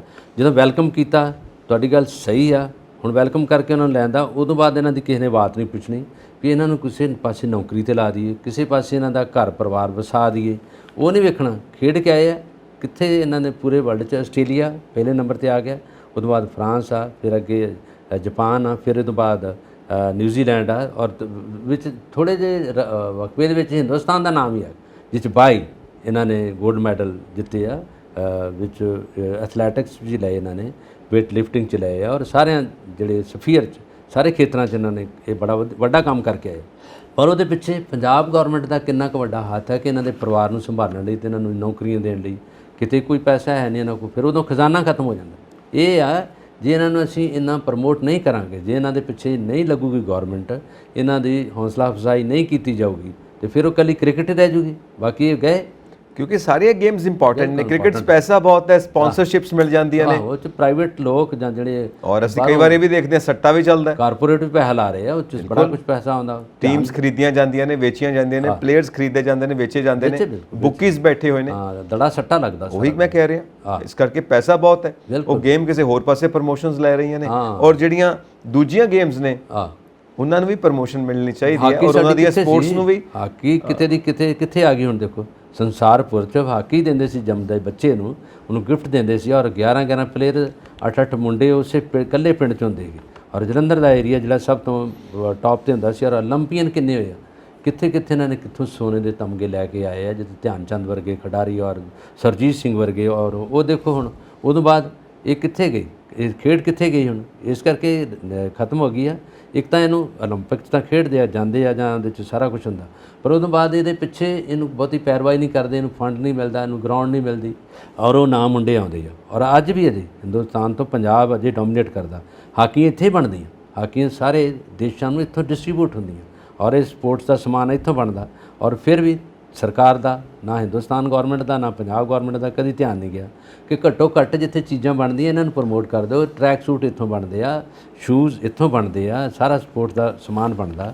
ਨਵੇਂ ਨਰੋਏ ਬੱਚੇ ਹੋ ਜਾਣ, ਆ ਜਿਹੜੇ ਨਸ਼ੇ ਆ ਉਹਨਾਂ ਦੀ ਦਲਦਲ ਚੋਂ ਨਿਕਲ ਜਾਣ, ਇਹਨਾਂ ਨੂੰ ਪੈਸਾ ਦਿਓ ਖੇਡਣਗੇ। ਮੈਂ ਇਹ ਸੋਚਦਾ ਕਿ ਜਿਹੜੇ ਇਹ ਬਣਤਰ ਦੇਣੀ ਹੈ ਨਾ ਪੂਰੇ ਦੇਸ਼ ਨੂੰ ਜਾਂ ਸਟੇਟ ਨੂੰ, ਉਹਦੇ ਵਾਸਤੇ ਇੱਕ ਵਿਜ਼ਨ ਚਾਹੀਦਾ, ਸੋਚ ਚਾਹੀਦੀ, ਡੈਡੀਕੇਸ਼ਨ ਚਾਹੀਦੀ, ਇਮਾਨਦਾਰੀ ਚਾਹੀਦੀ ਆ ਕਿ ਤੁਸੀਂ ਵਾਕਈ ਕੰਮ ਕਰਨਾ ਚਾਹੁੰਦੇ ਹੋ ਦੇਸ਼ ਵਾਸਤੇ, ਦੇਸ਼ ਵਾਸੀਆਂ ਵਾਸਤੇ, ਲੋਕਾਂ ਵਾਸਤੇ, ਵੱਖ-ਵੱਖ ਫੀਲਡਸ ਵਾਸਤੇ। ਜੇ ਅਸੀਂ ਕਹੀਏ ਸਾਡੀ ਜਿਹੜੀ ਧਰੋਹਰ ਹੈ, ਜਿਹੜੀ ਹਿਸਟੋਰੀਕਲ ਬਿਲਡਿੰਗਸ ਨੇ, ਪਵਿੱਤਰ ਸਥਾਨ ਨੇ, ਹਿਸਟੋਰੀਕਲਸ, ਉਹਨਾਂ ਦੀ ਸਾਂਭ ਸੰਭਾਲ ਹੁੰਦੀ ਪਈ ਹੈ। ਜੇ ਅਸੀਂ ਕਹੀਏ ਇਸ ਜਿਹੜੇ ਸਪੋਰਟਸਮੈਨ ਨੇ ਵੱਡੇ ਜਿਹੜੇ ਗੋਲਡ ਮੈਡਲਿਸਟ ਤੱਕ ਨੇ, ਬਾਕੀ ਮੈਡਲ ਜਿੱਤਣ ਵਾਲੇ ਵੀ, ਉਹਨਾਂ ਦੀ ਸਾਂਭ ਸੰਭਾਲ ਹੁੰਦੀ ਪਈ ਹੈ। ਕਿਸ ਚੀਜ਼ ਦੀ ਸਾਂਭ ਸੰਭਾਲ ਹੁੰਦੀ ਪਈ ਹੈ? ਤੇਰਾ ਹਿੱਸਾ ਕਿੰਨਾ, ਮੇਰਾ ਹਿੱਸਾ ਕਿੰਨਾ, ਇੰਨਾ ਪੈਸਾ ਫੰਡ ਆ ਗਿਆ, ਇਹ ਤਾਂ ਪੈਸਾ ਖਾਣਾ ਕਿਵੇਂ ਹੈ, ਕਿੰਨਾ ਤੈਨੂੰ ਮਿਲੇਗਾ, ਕਿੰਨਾ ਮੈਨੂੰ ਮਿਲੇਗਾ, ਹਿੱਸਾ ਪੱਤੀ ਕੀ ਹੈ? ਸਾਰਾ ਦਿਨ ਇਹੀ ਕੰਮ ਕਰਨੇ ਨੇ, ਇਹੀ ਸੋਚਾਂ ਨੇ, ਇਹੀ ਕਪਲੇ ਨੇ, ਉਹੀ। ਪਰ ਖੇਡਣ ਵਾਲੇ ਮੁੰਡੇ ਵਿਚਾਰੇ ਉਹ ਸਪੋਰਟਸ ਵਿੱਚ ਹੱਥ ਪਾਓ, ਸਪੋਰਟਸ ਵਿੱਚੋਂ ਕਪੜਾ ਨਿਕਲੇਗਾ। ਜਿਹੜਾ ਪੈਸਾ ਇੰਨਾ ਆਉਣਾ ਸੀ ਉਹ ਵਿੱਚ ਹੀ ਗੋਲਮੋਲ ਹੋ ਗਿਆ। ਉਹ ਡਾਈਟ ਦੀ ਮਨੀ ਵੀ ਜਿਹੜੀ ਸਪੋਰਟਸਮੈਨ ਨੂੰ ਮਿਲਣੀ ਚਾਹੀਦੀ ਹੈ ਉਹ ਵੀ ਨਹੀਂ ਮਿਲੀ। ਪਿਛਲੀ ਸਰਕਾਰ ਗਈ ਹੈ, ਚੰਨੀ ਸਰਕਾਰ ਦੇ ਵੇਲੇ ਜਿਹੜਾ ਪੈਸਾ ਵੰਡਿਆ ਗਿਆ ਇਹਨਾਂ ਨੂੰ, ਤਾਂ ਜਿਹੜੀ ਕਿੱਟ ਵੰਡੀਆਂ ਗਈਆਂ, ਜਿਹੜਾ ਉਹਨਾਂ ਨੂੰ ਪੈਸਾ ਦਿੱਤਾ ਗਿਆ, ਜਿਹੜਾ ਉਹਨਾਂ ਨੂੰ ਮਾਈਕ ਤੌਰ ਤੇ ਪੈਸਾ ਗਿਆ, ਉਹ ਗਿਆ ਹੀ ਨਹੀਂਗਾ। ਉਹ ਜਿਸ ਏਜੰਸੀ ਰਾਹੀਂ ਗਿਆ ਉਹੀ ਖਾ ਗਈ, ਉਹਨਾਂ ਨੂੰ ਤਾਂ ਪਹੁੰਚਿਆ ਹੀ ਨਹੀਂ ਉੱਥੋਂ ਤੱਕ। ਕਿਸੇ ਨੂੰ ਤਾਂ ਬਖਸ਼ ਦਿਓ, ਕੁਛ ਤਾਂ ਛੱਡ ਦਿਓ ਨਾ, ਸਭ ਕੁਝ ਖਾ ਜਾਣਾ, ਸਭ ਕੁਝ ਹੀ ਚਾਹੀਦਾ ਹੈ। ਛੱਡ ਦਿੰਦੀ ਹੈ ਤੇ 2.5 ਘਰ ਵੀ ਨਹੀਂ ਛੱਡਦੇ, ਤੇ ਬਾਕੀ ਤਾਂ ਇਹਨਾਂ ਕੀ ਛੱਡਣੇ। ਫਿਰ ਅਸੀਂ ਦੇਖੋ ਉਹ ਸਪੋਰਟਸਮੈਨ ਆਪਣੇ ਦਮ ਦੇ ਉੱਤੇ ਫਿਰ ਲੜਦੇ ਨੇ। ਪਹਿਲਵਾਨਾਂ ਦਾ ਕੀ ਹਾਲ ਹੈ? ਜੋ ਪਹਿਲਵਾਨਾਂ ਨੂੰ ਡਾਈਟ ਚਾਹੀਦੀ ਆ ਉਹ ਮਿਲਦੀ ਉਹਨਾਂ ਨੂੰ। ਰੈਸਲਿੰਗ ਗਈ ਸਾਡੀ ਜਿਹੜੀ ਘੋਲ ਕਬੱਡੀ ਹੋ ਗਿਆ, ਮੱਲ ਯੁੱਧ ਸਾਡੇ ਤੋਂ ਸ਼ੁਰੂ ਹੋਇਆ ਸੀ। ਔਰ ਕਿਸੇ ਵਕਤ ਕੀ ਹੁੰਦਾ ਸੀਗਾ ਕਿ ਦੋ ਦੇਸ਼ ਜਦੋਂ ਆਪਸ ਵਿੱਚ ਲੜਨ ਵਾਸਤੇ ਫੌਜਾਂ ਆਮਣੇ ਸਾਹਮਣੇ ਹੋ ਗਈਆਂ, ਉਹ ਕਹਿੰਦੇ ਸੀ ਫੌਜਾਂ ਨੂੰ ਨਾ ਲੜਾਓ, ਦੋਵੇਂ ਦੇਸ਼ਾਂ ਦੇ ਪਹਿਲਵਾਨ ਆਪਸ ਲੜ ਲੈਣ, ਜਿਸ ਦੇਸ਼ ਦਾ ਪਹਿਲਵਾਨ ਜਿੱਤ ਗਿਆ ਉਹ ਦੇਸ਼ ਜਿੱਤ ਗਿਆ। ਐਵੇਂ ਲੋਕ ਕਿਉਂ ਮਰਵਾਉਣੇ ਨੇ? ਕੁਸ਼ਤੀ ਨਾਲ ਹੀ ਆਪਾਂ ਫੈਸਲਾ ਕਰ ਲੈਂਦੇ ਆ। ਮੱਲ ਯੁੱਧ ਹੁੰਦੇ ਸੀਗੇ। ਸੋ ਸਾਡੇ ਗੁਰੂ ਸਾਹਿਬਾਨ ਵੀ ਕਰਵਾਉਂਦੇ ਰਹੇ ਨੇ, ਮੱਲ ਅਖਾੜੇ ਰਹੇ ਆ, ਅਖਾੜੇ ਰਹੇ ਨੇ। ਨਹੀਂ, ਗੁਰੂ ਸਾਹਿਬ 6ਵੀਂ ਪਾਤਸ਼ਾਹੀ ਨੇ ਕਰਵਾਏ ਨੇ। ਦੂਸਰੀ ਪਾਤਸ਼ਾਹੀ ਗੁਰੂ ਅੰਗਦ ਦੇਵ ਜੀ ਨੇ ਮੱਲ ਅਖਾੜਾ ਹੈ ਉੱਥੇ, ਬਿਲਕੁਲ ਹੈਗਾ, ਉੱਥੇ ਇਹਨਾਂ ਨੇ ਸ਼ੁਰੂ ਕੀਤਾ। ਔਰ ਦਸ਼ਮੇਸ਼ ਪਿਤਾ ਨੇ ਸਪੋਰਟਸ ਬਹੁਤ ਪ੍ਰਮੋਟ ਕੀਤੀ ਹੈ। ਜੋ ਵੱਡੇ ਸਾਹਿਬਜ਼ਾਦੇ ਨੇ, ਸਾਹਿਬਜ਼ਾਦਾ ਅਜੀਤ ਸਿੰਘ ਬਹੁਤ ਜ਼ਬਰਦਸਤ ਸਪੋਰਟਸਮੈਨ ਨੇ। ਗੁਰੂ ਸਾਹਿਬਾਨ ਨੇ ਬੜਾ ਕੁਝ ਕੀਤਾ। ਤੀਸਰੀ ਪਾਤਸ਼ਾਹੀ ਗੁਰੂ ਅਮਰਦਾਸ ਜੀ ਨੇ ਸਤੀ ਦੀ ਰਸਮ, ਕੁੰਡ ਦੀ ਰਸਮ, ਬੜੀਆਂ ਰਸਮਾਂ ਜਿਹੜੀਆਂ ਉਹਨਾਂ ਨੂੰ ਜਿਹੜਾ ਉੱਥੋਂ ਜਿਹੜਾ ਖਤਮ ਕੀਤਾ। ਔਰ ਉਹ ਇਸ ਕਰਕੇ ਕੀਤਾ, ਇੱਕ ਤਾਂ ਗੁਰੂ ਸਾਹਿਬਾਨ ਸੀ, ਸਮਾਜ ਦਾ ਸੁਧਾਰ ਵੀ ਬਹੁਤ ਕੀਤਾ ਉਹਨਾਂ ਨੇ, ਸਾਰੇ ਗੁਰੂ ਸਾਹਿਬਾਨ ਨੇ। ਪਹਿਲੇ ਗੁਰੂ ਸਾਹਿਬਾਨ ਤੋਂ ਲੈ ਕੇ ਤੁਸੀਂ 10ਵੀਂ ਪਾਤਸ਼ਾਹ ਤੱਕ ਜਾਓਗੇ ਤਾਂ ਪਤਾ ਲੱਗਦਾ ਜਦੋਂ ਤੁਸੀਂ ਇਤਿਹਾਸ ਪੜ੍ਹਦੇ ਜੀ। ਔਰ ਗੁਰੂ ਅੰਗਦ ਦੇਵ ਜੀ ਨੇ ਤਾਂ ਇੰਨਾ ਕੁਝ ਕੀਤਾ, ਪਰ ਜਿਹੜੀ ਪਰੰਪਰਾ ਸ਼ੁਰੂ ਕੀਤੀ ਸੀ ਲੰਗਰ ਪਰੰਪਰਾ ਪ੍ਰਥਾ, ਉਹਨਾਂ ਨੂੰ ਬਹੁਤ ਤੋਰਿਆ ਅੱਗੇ, ਬਹੁਤ ਕੁਝ ਕੀਤਾ। ਸੋ ਇਸੇ ਪਰੰਪਰਾ ਵਿੱਚੋਂ ਇੱਕ ਹੋਰ ਪਰੰਪਰਾ ਹੈ ਸਾਡੇ ਭਾਰਤ ਦੀ, ਜਿਹੜਾ ਹੁਣ ਬੀਤਿਆ ਹੈ ਦਿਨ, ਤਿਉਹਾਰ, ਕੋਈ ਚੰਗੀ ਪਰੰਪਰਾ ਹੋਵੇ, ਭੈਣ ਭਰਾ ਦਾ ਪਿਆਰ, ਰੱਖੜੀ ਦਾ ਤਿਉਹਾਰ, ਬਹੁਤ ਅੱਛੀ ਗੱਲ ਹੈ। ਠੀਕ ਹੈ, ਇਹਦੇ ਉੱਤੇ ਨਾ ਇੱਕ ਛੋਟੀ ਜਿਹੀ ਕਹਾਣੀ ਹੈ। ਬਾਕੀ ਮਸਲੇ ਤੇ ਗੁੱਸਾ ਚੜਿਆ ਸੀ, ਹੁਣ ਸਾਡੇ ਥੋੜਾ ਜਿਹਾ ਨਰਮੀ ਆਏਗੀ, ਚੈਨ ਆਊਗਾ। ਉਹਦੇ ਚ ਕੀ ਹੈ ਕਿ ਇੱਕ ਭੈਣ ਭਰਾ ਆਪਸ ਗੱਲ ਕਰਦੇ ਪਏ ਨੇ। ਛੋਟੀ ਭੈਣ ਹੈ ਵੱਡੇ ਭਰਾ ਨੂੰ ਪੁੱਛਦੀ ਆ, ਵੀਰਾ ਤੂੰ ਮੈਨੂੰ ਕਿੰਨਾ ਕੁ ਪਿਆਰ ਕਰਦਾ? ਕਹਿੰਦਾ ਦੇਖ, ਇੱਥੇ ਮੈਂ ਰੋਜ਼ ਆਪਣੀਆਂ ਚਾਕਲੇਟ ਰੱਖਦਾ ਲਿਆ ਕੇ, ਤੂੰ ਰੋਜ਼ ਮੇਰੀਆਂ ਚਾਕਲੇਟ ਚੁੱਕ ਕੇ ਖਾਣੀ ਆ, ਮੈਨੂੰ ਪਤਾ, ਪਰ ਫਿਰ ਵੀ ਮੈਂ ਉੱਥੇ ਹੀ ਰੱਖਦਾ ਲਿਆ ਕੇ। ਕੀ ਬਾਤ ਹੈ, ਠੀਕ ਹੈ, ਤੂੰ ਰੋਜ਼ ਖਾਣੀ ਹੈ। ਆਹ ਹੈ ਪਿਆਰ।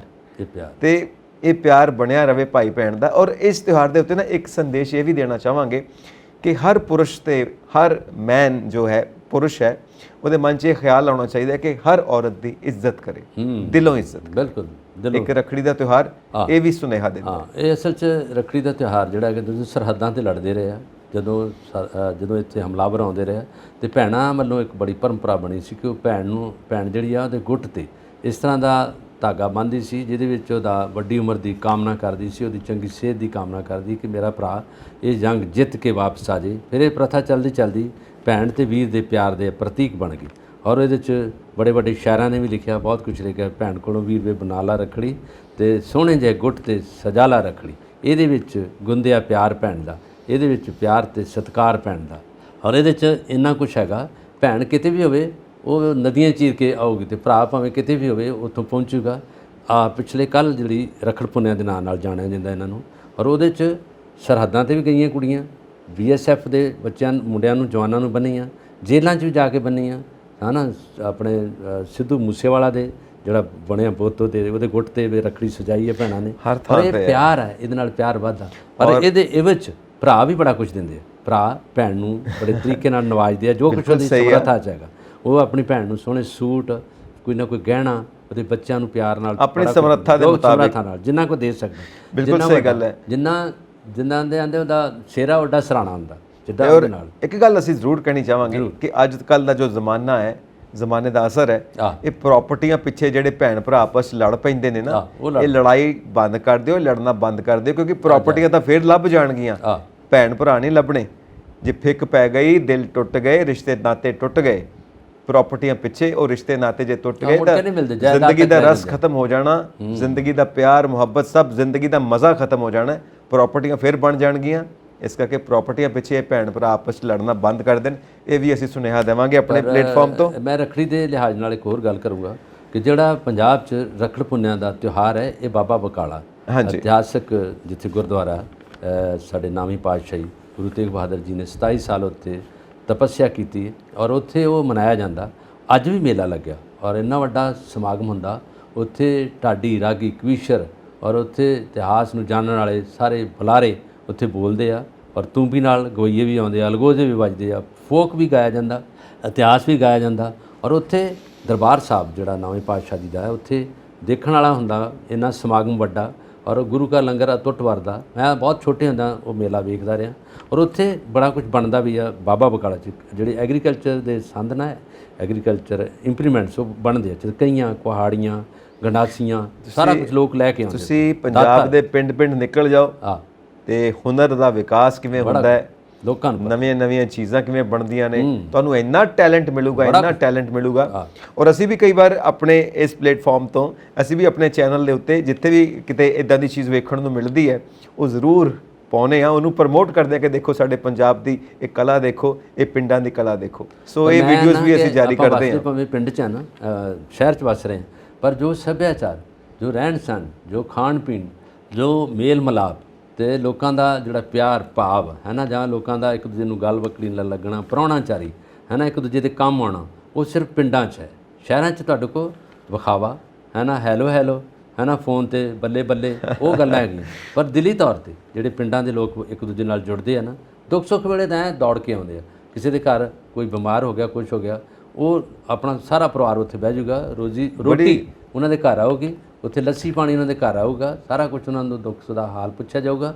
ਰਿਸ਼ਤੇਦਾਰ ਬਾਅਦ 'ਚ ਆਊਗਾ, ਕਿਉਂਕਿ ਤਦੇ ਲੋਕ ਆਉਂਦੇ ਨਾ, ਪਹਿਲੇ ਜਿਹੜੇ ਸੂਝਵਾਨ ਲੋਕ, ਉਹ ਕਹਿੰਦੇ ਆਪਣੇ ਕੁੜਮ ਦੇ ਨਾਲ ਕਪੱਤ ਕਰ ਲਓ, ਲੜਾਈ ਕਰ ਲਓ, ਪਰ ਗਵਾਂਢ ਨਾਲ ਤੇ ਪਿੰਡ ਦੇ ਲੋਕਾਂ ਨਾਲ ਨਾ ਕਰੋ, ਪਿਆਰ ਬਣਾ ਕੇ। ਕਿਉਂਕਿ ਜੱਦੀ ਪੁਸ਼ਤੀ ਰਹਿ ਰਿਹਾ, ਪਤਾ ਨਹੀਂ ਕਦੋਂ ਤੋਂ ਦਾਦਿਆਂ ਪੜਦਾਦਿਆਂ ਲੋਕ ਰਹਿ ਰਹੇ ਆ। ਚਲੋ ਇੱਕ ਗੱਲ ਤੋਂ ਆਪਾਂ ਅੱਗੇ ਵਧਦੇ ਹਾਂ ਕਿ ਪਿੰਡ 'ਚ ਜਾ ਕੇ ਨਾ ਤੁਸੀਂ ਕਿਸੇ ਦਾ ਪਤਾ ਪੁੱਛੋ ਕਿ ਫਲਾਣਾ ਬੰਦਾ ਕਿੱਥੇ ਰਹਿੰਦਾ ਹੈ, ਉਹ ਇੱਥੋਂ ਦਾ ਦੱਸ ਦੇਗਾ, ਅੱਛਾ ਜਿਹਦਾ ਪਿਓ ਇਹ ਕਰਦਾ ਸੀ, ਜਿਹਦਾ ਦਾਦਾ ਉਹ ਕਰਦਾ ਸੀ, ਜਿਹਦਾ ਪੜਦਾਦਾ ਇਹ ਕਰਦਾ ਸੀ, ਪੂਰਾ ਇਤਿਹਾਸ ਦੱਸਣ ਤੋਂ ਬਾਅਦ ਫਿਰ ਦੱਸੂਗਾ ਉਹਦਾ ਪਤਾ ਉਹ ਹੈ। ਪੂਰੇ ਘਰ ਦੀ ਫਰਿਸ਼, ਹਾਂ ਘਰ ਦੀ ਪਤਾ ਸਾਰਾ ਕੁਝ ਦੱਸਣ ਤੋਂ ਬਾਅਦ, ਪੋਤਰਾ ਹੈ, ਕਿਹਦਾ ਦੋਤਰਾ ਹੈ, ਕਿਹਦੇ ਨਾਲ ਰਹਿੰਦਾ ਵਾ, ਕਿੰਨਾ ਪਰਿਵਾਰ ਹੈ, ਕਿੰਨੇ ਮੁੰਡੇ ਆ, ਸਾਰਾ ਕੁਝ ਹੁੰਦਾ। ਸਭ ਕੁਝ ਦੱਸ ਕੇ ਫਿਰ ਦੱਸੂਗਾ ਉਹਦਾ ਪਤਾ ਕਿੱਥੇ, ਉਹਦਾ ਘਰ ਕਿੱਥੇ, ਔਰ ਫਿਰ ਆਪ ਵੀ ਛੱਡ ਕੇ ਆਊਗਾ ਉੱਥੇ। ਅੱਗੇ ਹੋਰ ਵੀ ਹੈ, ਪਿੰਡ ਦੀਆਂ ਨਾ ਘਰਾਂ ਦੀਆਂ ਅੱਲਾਂ ਵੀ ਪਈਆਂ ਹੁੰਦੀਆਂ।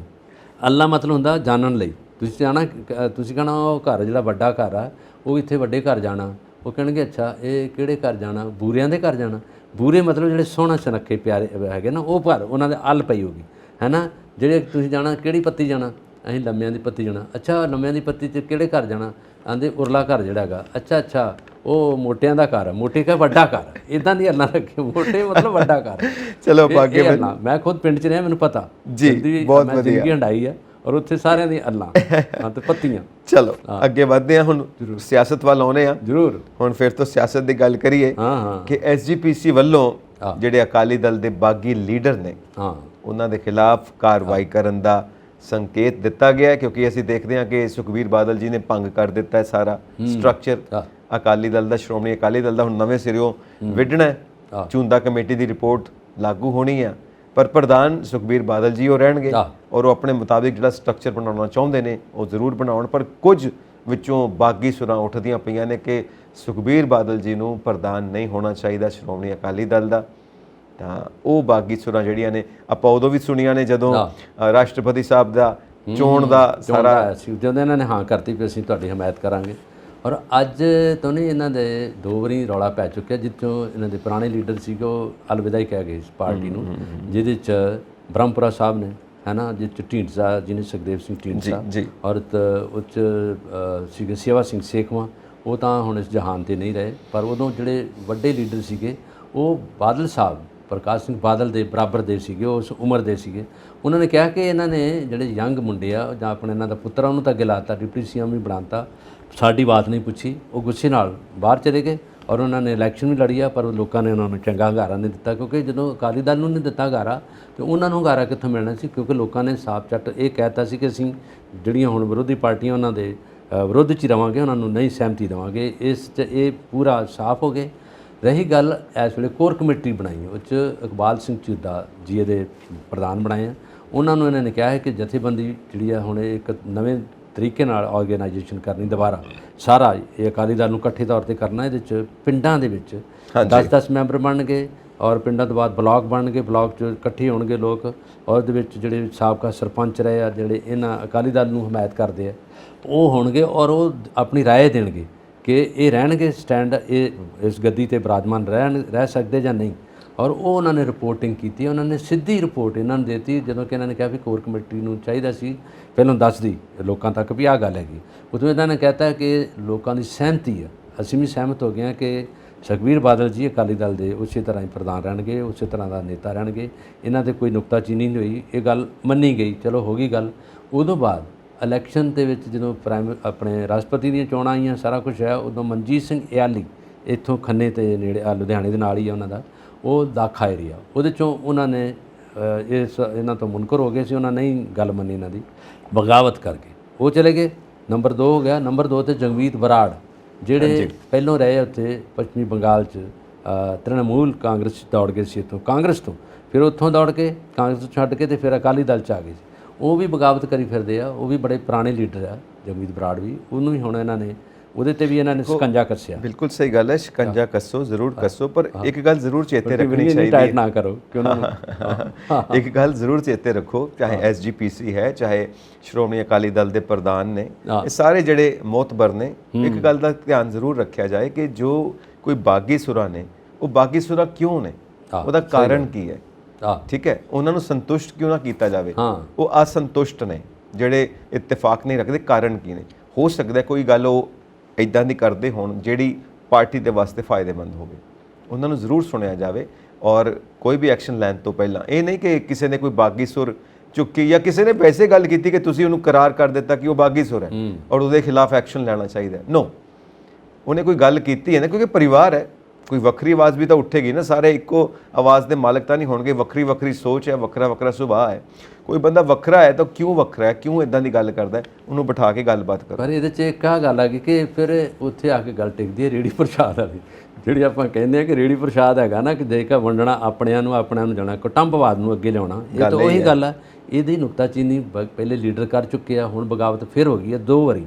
ਇਹ ਹੋਈ ਹੈ, ਕਿਉਂ ਹੋਈ? ਤੁਹਾਡੀ ਗੱਲ ਸਹੀ ਹੈ, ਕਿਉਂ ਵਾਰ-ਵਾਰ ਕਿਉਂ ਇਹ ਉਖੜ ਰਹੀ ਆ, ਇਹਦੀ ਜ਼ਮੀਨ ਕਿਉਂ ਹਿੱਲ ਰਹੀ ਹੈ, ਕਿਉਂ ਇਹਦਾ ਬੇਸ ਇਹ ਜਿਹੜਾ ਉਹ ਲੜਖੜਾ ਕਿਉਂ ਹਿਲਦਾ ਪਿਆ, ਇਸੇ ਕਰਕੇ ਇਹ ਗੱਲ ਇਹਨਾਂ ਨੇ ਕੀਤੀ। ਗੱਲ ਇਹ ਹੈ ਨਾ, ਕਿਉਂਕਿ ਜਦੋਂ ਆਪਾਂ ਕਹਿੰਦੇ ਆ ਕਿ ਐਸਜੀਪੀਸੀ ਐਕਸ਼ਨ ਲੈਣ ਦੀ ਗੱਲ ਦਾ ਸਾਰਾ ਸੰਕੇਤ ਦਿੰਦੀ ਪਈ ਆ, ਐਸਜੀਪੀਸੀ ਦੀ ਜਦੋਂ ਆਪਾਂ ਗੱਲ ਕਰਦੇ ਆ ਤਾਂ ਉਹ ਪੰਥ ਦੀ ਗੱਲ ਆ ਜਾਏਗੀ ਔਰ ਸ਼੍ਰੋਮਣੀ ਅਕਾਲੀ ਦਲ ਪੰਥ ਦੀ ਪਾਰਟੀ ਹੈ, 100 ਸਾਲ ਦਾ ਪੁਰਾਣਾ ਇਤਿਹਾਸ। ਪੰਥ ਵੀ ਤਾਂ ਅਕਾਲੀ ਦਲ ਆ, ਹਾਂ, ਪੰਥ ਦੀ ਰਾਹ ਤੇ ਤੁਰਦੇ ਹੋਏ ਜਿੱਥੋਂ ਉਸ ਪੰਥ ਦੇ ਰਾਹ ਤੋਂ ਭਟਕ ਗਈ ਪਾਰਟੀ, ਉੱਥੋਂ ਪਾਰਟੀ ਡਾਊਨ ਜਾਣੀ ਸ਼ੁਰੂ ਹੋ ਗਈ, ਕਿਉਂਕਿ ਪਾਰਟੀ ਨੇ ਖੇਤਰੀ ਪਾਰਟੀ ਹੋਣ ਦੇ ਨਾਤੇ ਸ਼ਹੀਦੀਆਂ ਦਿੱਤੀਆਂ ਨੇ ਪੰਜਾਬ ਵਾਸਤੇ।